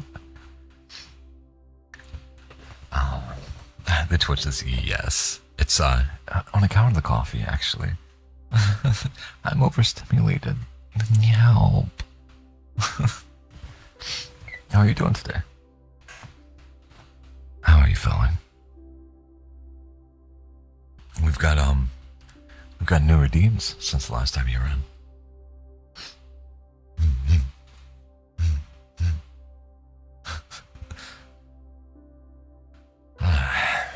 I'm feeling cozy and sleepy though. And I have work to do. I have things to do. I think after this I'll have lunch and then try to knock out those scripts. And maybe shower. I might even shower.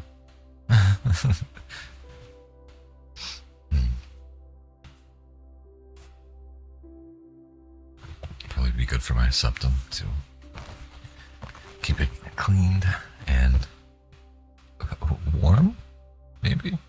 Feeling tired today, so it's time to get ready for bed. Well, have sweet dreams, and take care of yourself, and hope you have restful sleep. I earned my sleep yesterday. I did too much. I'm doing so good. Tell me I'm good. Tell me I'm good. Tell me I'm good. Thank you. What's up, danger? Danger. There's danger afoot. Welcome in. Nyahoy. Nyahoy. Let's see if the coffee is cool enough to drink. Ooh. Pretty much. Man, there's a redeem for that. Respectfully.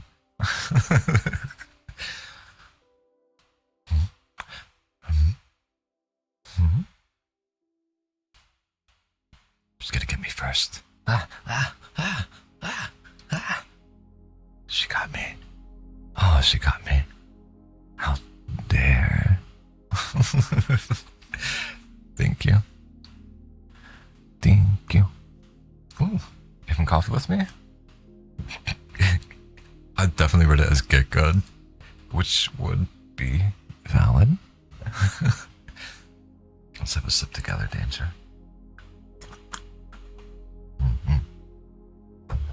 Any excuse to drink coffee.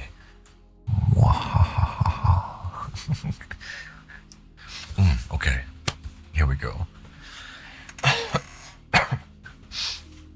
It's this really powerful dude. I don't remember his name, but he almost killed my character and everyone else. But while my friends were lying on the ground, beaten and broken, my character was stronger to his feet, and some of the 1,000 snakehead stand statue to beam clash with a boss, which was a luck gamble of who would roll the better rolls. Rollies. On several turns, but in the end they killed each other. When my character finally fell, all those that were afraid of him mourned him. That's cool. That's the way you want to go in D&D? Absolutely. And when they turned to tavern, brutally beaten and without my character, and once it was explained to them what happened, they made the town give my character a funeral for saving them.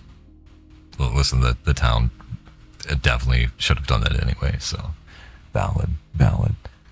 What a good way to be remembered. Be like, guys, that's not enough. Make a statue of sand, and make a sandcastle for him. And yeah, when it rains, reconstruct it, rebuild it. It's your duty. This is what your town's going to be known for now.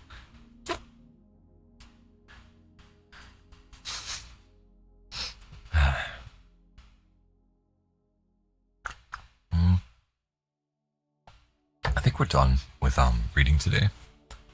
Not done with stream, but just done with reading, because I'll inevitably hit a point to where my words become jumbled, and I don't need that for things. When I'm getting paid to read, I don't need to send accidental jumbled words.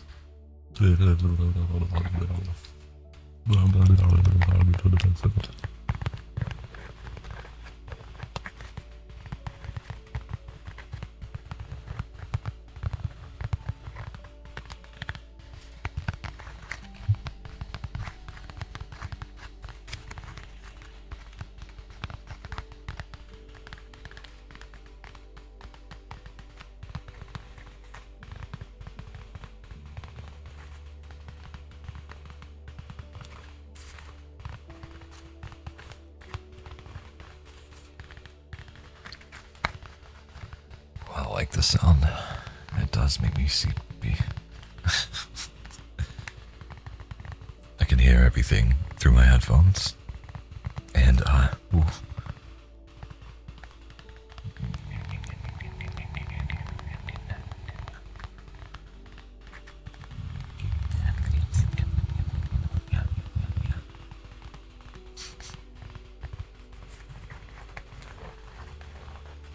the secret part was my character had a secret relationship with one of the female players, and his offspring did live on.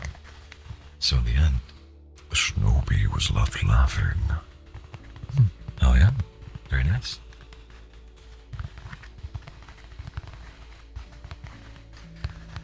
It was never covered in our campaign of Curse of Strahd, but after the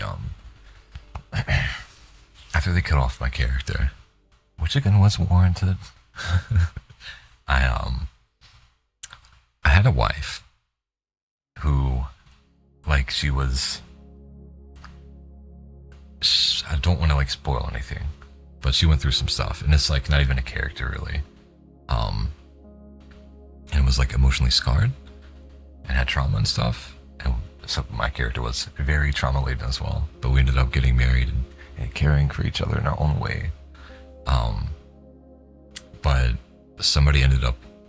She thought she was a cat, and somebody, I forget how, but ended up like curing her. I think it was one of the players. Yeah. So my character was like worried about that. She's not gonna love him anymore because like he was kind of insane, and their insanity matched each other, and they worked well together in that way. Like he was becoming a better person because of her as well, and but then they cured her insanity somehow. So we were like going to finish up, like do some stuff in game, questy stuff, and so my character was like, oh no, she's not gonna love me anymore, and then he died, and then he got massacred after yeah, he had his alignment changed, and how he acted reflected it, and they massacred my boy, and yeah, so now she's a widow. So I need to ask Eggy, what's canon for how does things end for her? Because the campaign's over. There's no more exploration of the characters or things like that. So I need to ask. You know what? I've been meaning to. I live with this person, and I still haven't. So let me just, while I'm thinking of it, very quickly text her, so I can remember, so I can get an answer.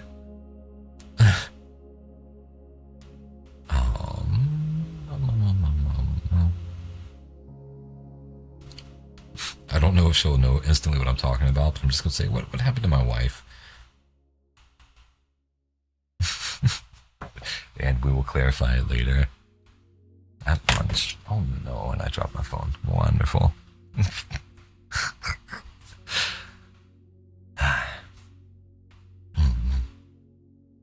She.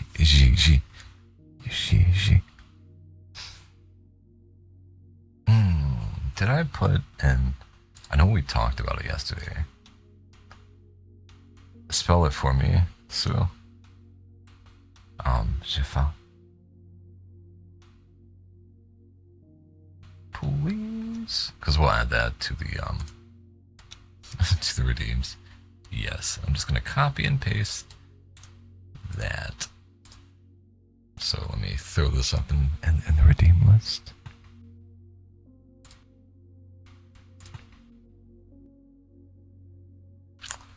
Mamma mia. What color? What color is hunger? Red? I love that I'm asking you that of all people. Orange, red, okay.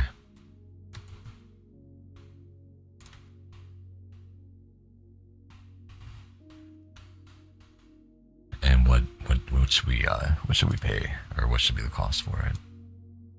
A little lady.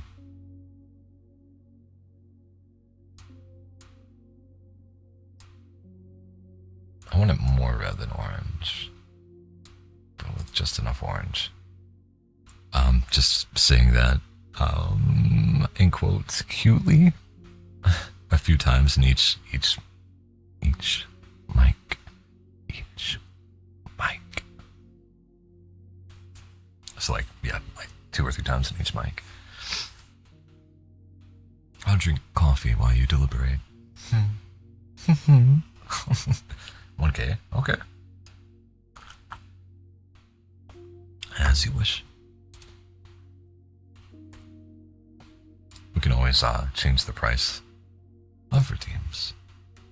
And as always, if you guys have any ideas for some, and also ideally a fair price point, please feel free to let me know, and I'll take them into consideration. If I love it instantly, it will be added. And if not, then it won't, or it'll be written down for future consideration. One of those, for instance, is the VIP thing. I like the idea, but I still have not crunched numbers to make it make sense to me yet.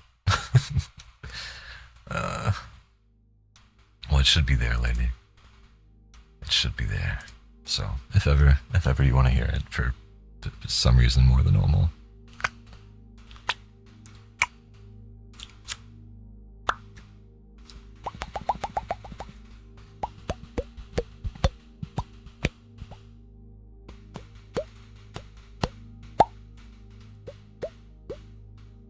Not yet. What does that mean?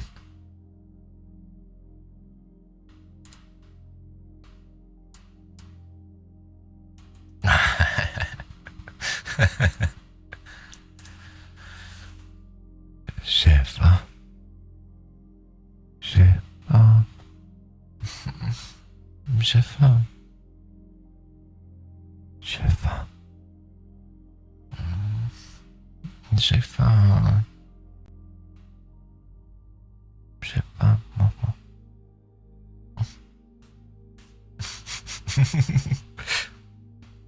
Yeah. Yeah.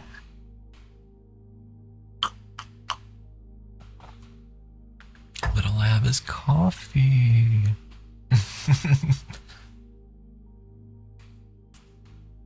That's one of my favorite sound bites. I think it's from something. Yay, Eloise. Are you having coffee with me, IRL? Ooh. She got it the other day. What is that even? What is that? Oh, lovely. Lovely.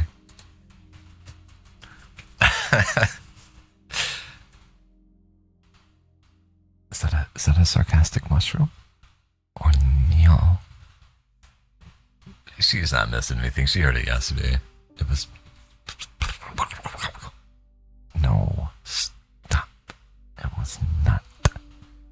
It was not.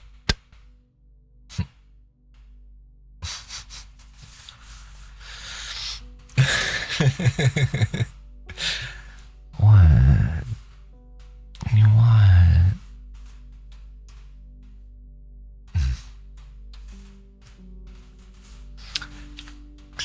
Just as a heads up, I'll stop it.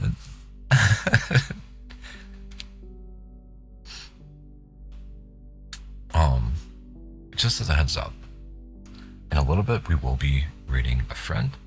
I normally don't do raids, and I generally want to keep them, you know, I want them to make sense with what we're doing. But Isla is a dear friend, and she's doing a daytime stream. This also just occurred to me. It's probably gonna be finished. So maybe not the best place, but I want to show my support for her. So if you want to, please stick around whenever we do that. It'll be in roughly 10 minutes. But yeah. I do want to find other VTubers that do ASMR that I can raid into, because I want to start doing that. It's always lovely whenever I get one. So it'd be nice to follow some and be like, yeah, this is a safe place. This is a good spot to this is somebody I like. But that's going to take time. So we will be doing that a little bit more in time.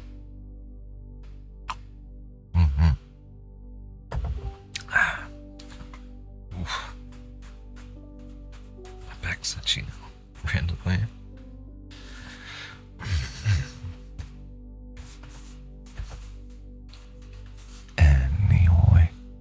Anyway. I need to think about what I want to do for lunch. I'm either thinking like a deli chicken sandwich. Because we have like buffalo chicken. But also we're out of cheese. The other option is to do what I did last night and make some really, really, really good burgers. They were tasty. I generally don't, think that I'm a good cook, and I'm not. I'm okay. I'm adequate. It's passable. You know what I mean? Like some stuff will taste good, but it's not like going to a restaurant ever. But yesterday, like I really did good with those burgers. Your craving for fried chicken has not subsided. Oh, well, when I come visit you, take me to your favorite place. I know it's really, really out of the way, but whenever we do inevitably travel around, I think that would be lovely. I want to experience your favorite things with you. But that seems like a really fun thing to do. Yeah, but yes. Thank you, she, me.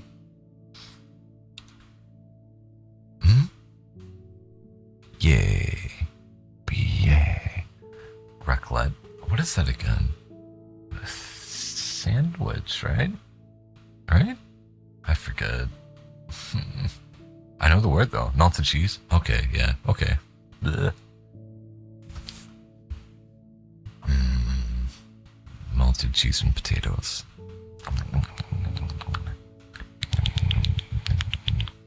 Yeah, no, that's perfect. I respectfully demand that you cook this for me, please.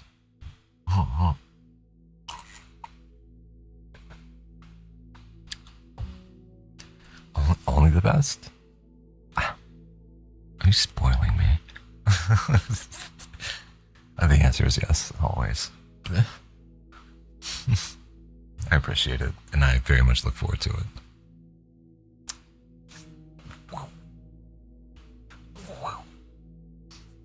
I don't have arm tracking, but there's definitely a dab. There's definitely a dab. F. Okay. So I think that's it for redeems. I'll leave the page up just a moment longer if anyone has any ideas or things that seem fun.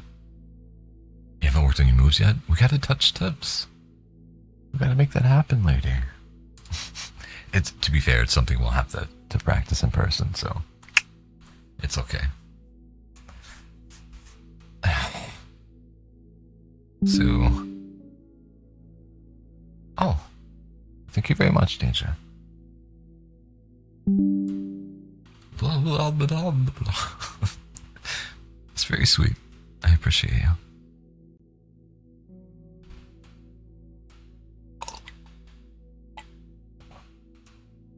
What do you mean you puffed out loud so hard?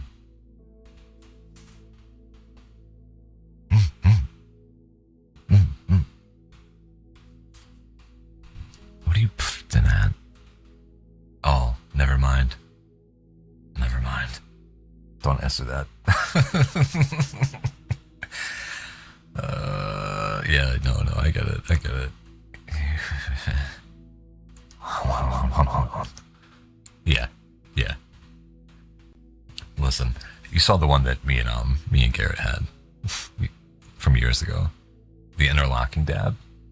We have our own version, and it's gonna be so cool. It's gonna be great.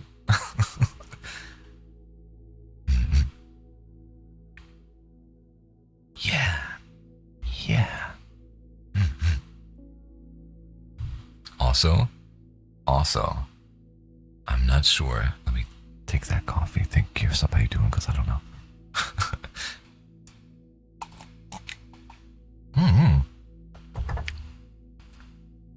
Wait, what do you mean? Wait. What do you mean magical girl style?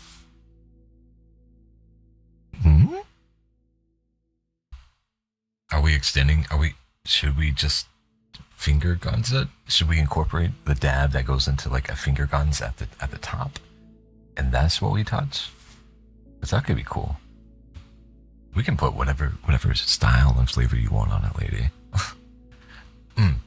Before I forget that thought, I think I'm not sure, but I think how things are looking financially, I'll be able to get that pad relatively soon, probably by the end of the month, if it's still on sale. So, art with you and Eloise and you and Isla. It's close. It's close. You'll have to teach me how to draw though. Collectively, please. Please. My brain, images and all. I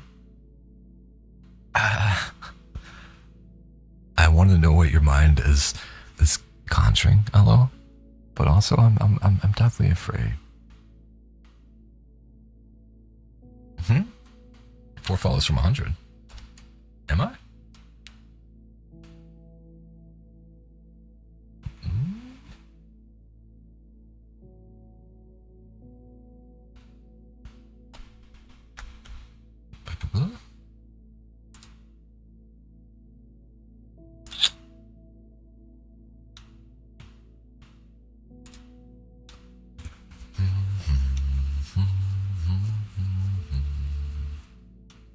Oh, that's wild. Cool. Okay, I mean, fair point. Fair point. I'll stick around for at least no. For like 30 more minutes. I do want to have lunch with eggs, but I guess I won't be making her a burger. Not that she would want one anyway. That's one of the weird things. Like, and it's also a very flattering thing too. She's not a fan of burgers, but she does like mine. She does like mine. So I'm like, either I make a bad burger because she likes it, or it's so good that she enjoys it. Knowing them in that game, Sue, she'll be at it for a long time. They're playing Repo, which shockingly a fun game. I will. Last time, like, I wanted to make sure they were great, and so I was like at home trying out a bunch of different spices and different like combinations and from stuff I found online and just trial and error. And this sounds so stupid, but honestly, and maybe it's just me, but salt and pepper and like good quality beef, that's good. That's what I did last night, and it's good. Because like then you can kind of top it however you want, and it's not gonna, you're not gonna have things competing with each other. I'm no cook, I'm no chef, but that's just, simple and easy, and yeah.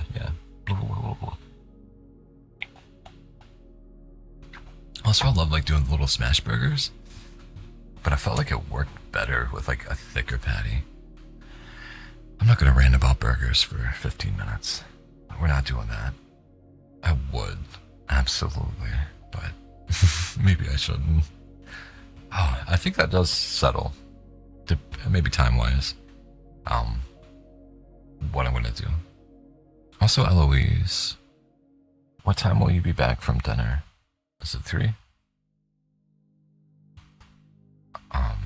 Why not though? Oh, just because like it's gonna happen so much. It's gonna happen so much, and it doesn't need to be one of those times.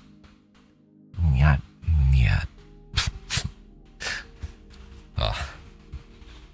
I feel by the end of this experience, I'm going to be very fluent in Catboy, as I should be.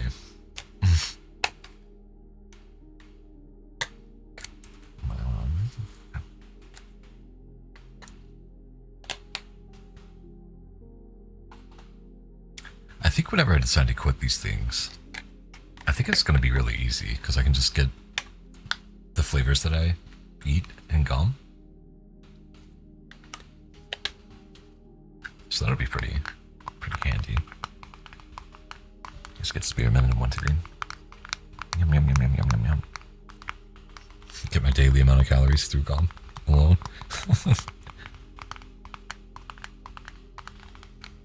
It's still a positive change, though. I just kind of wonder, like, with it being a stimulant, like, how am I gonna feel? I already feel tired normally. Am I just gonna feel extremely drained for a week or a month?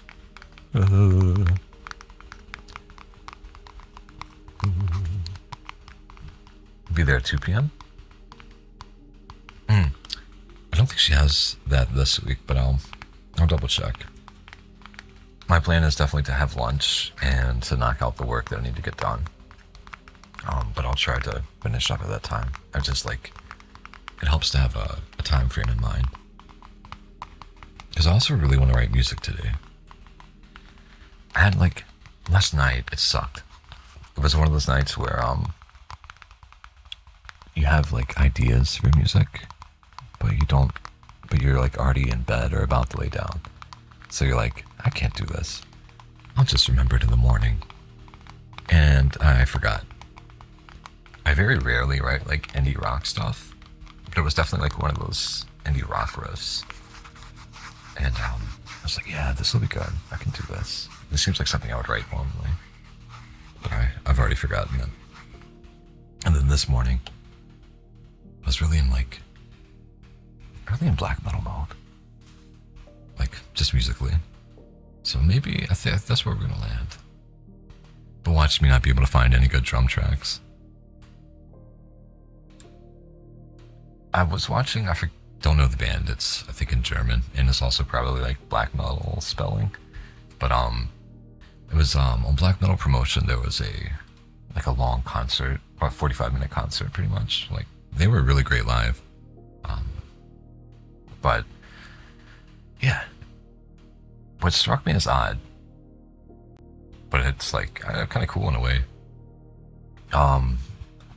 There was the main guitarist, I guess, had an 8-string, which I feel like has too many strings. I understand 7 strings now after playing one and making music with it. Very cool. I don't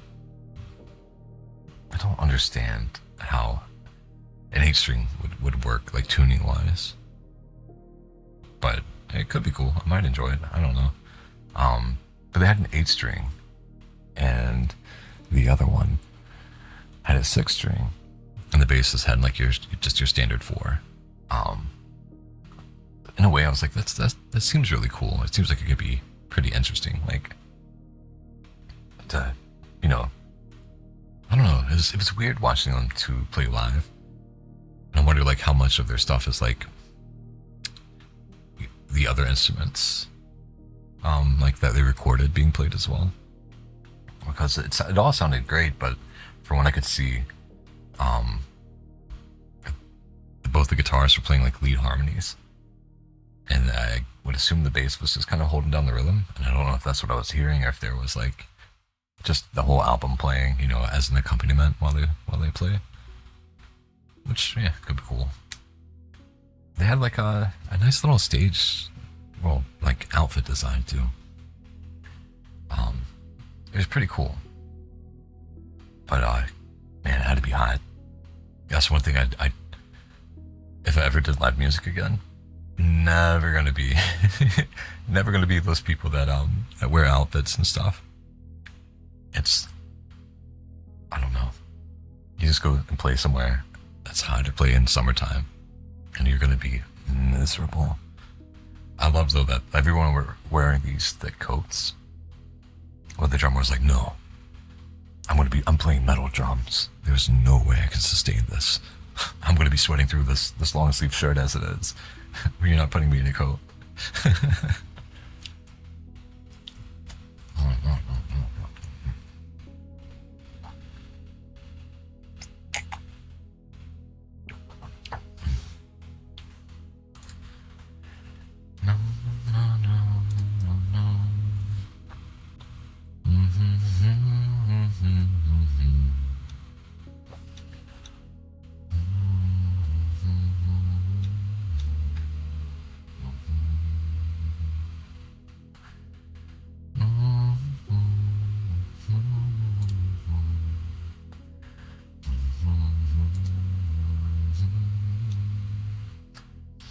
Actually,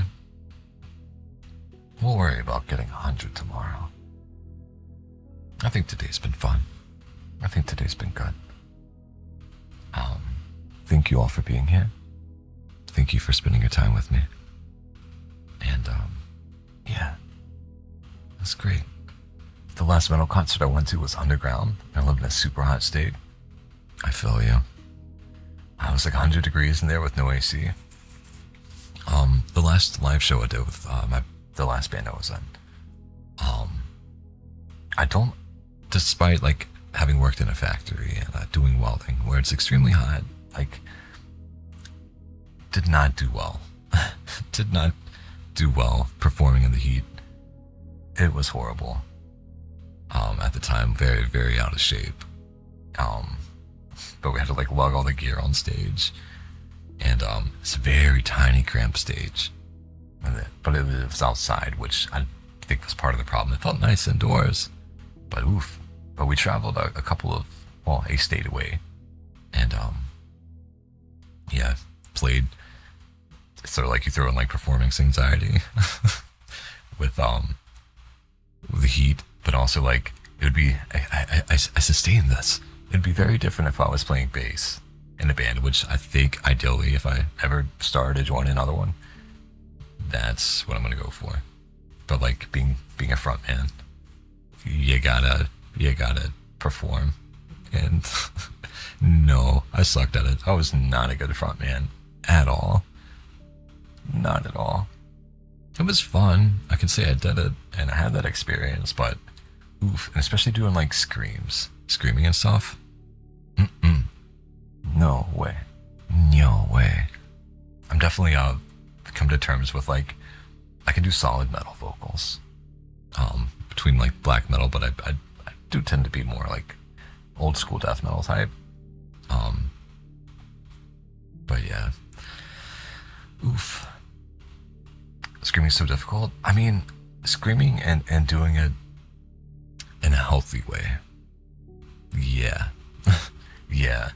And that's part of what I mean, like doing like just recording out of the bedroom and stuff. I think like the best screams are the ones that are bad for your throat.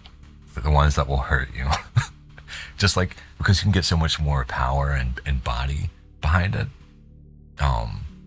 And more range in it. All this stuff. Also, Nyahoy. Nyahoy. Welcome in, Yuki. Welcome in, Yuki. But yeah.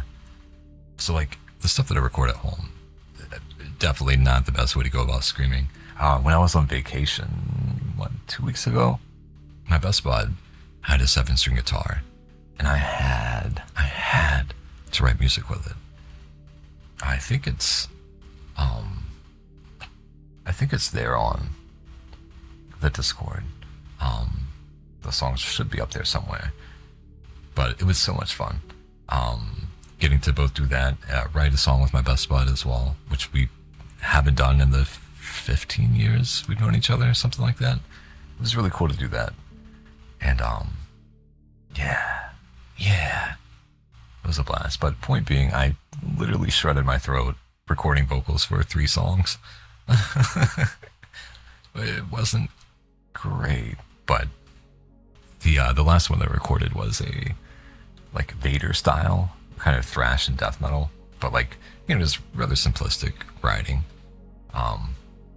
With like trying to get that Vader style of vocals, it was a lot of fun. Tofu soup. Nyahoy. Nyahoy. Welcome in, Twin. Nice. Nice.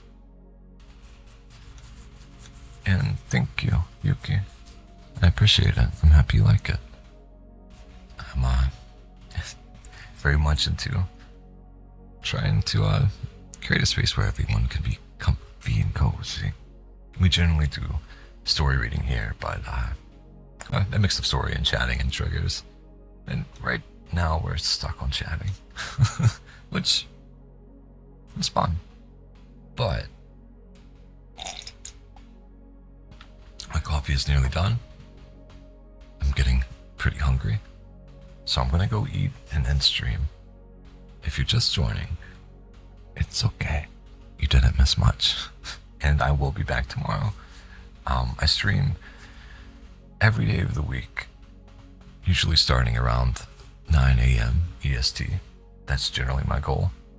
Give or take. Sometimes it's a little earlier, sometimes it's a little bit later. But yeah. On Thursday, we're gonna be joined by Sue here, and we're just gonna be chatting and reading, and yeah, it'll be fun, and I'm looking forward to it. Again, thank you all for being here. It's very much appreciated, and I'll see you tomorrow. Bye bye.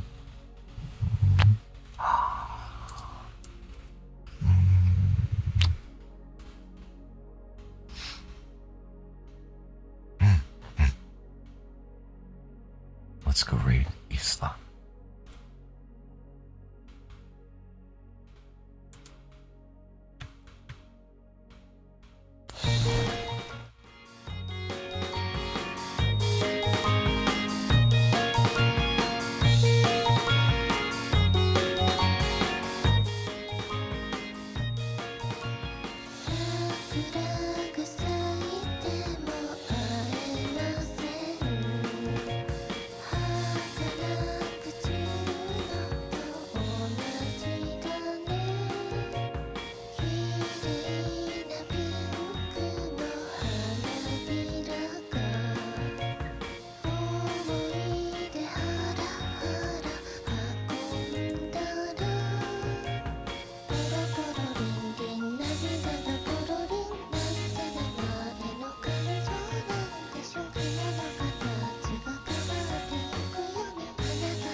ありがとう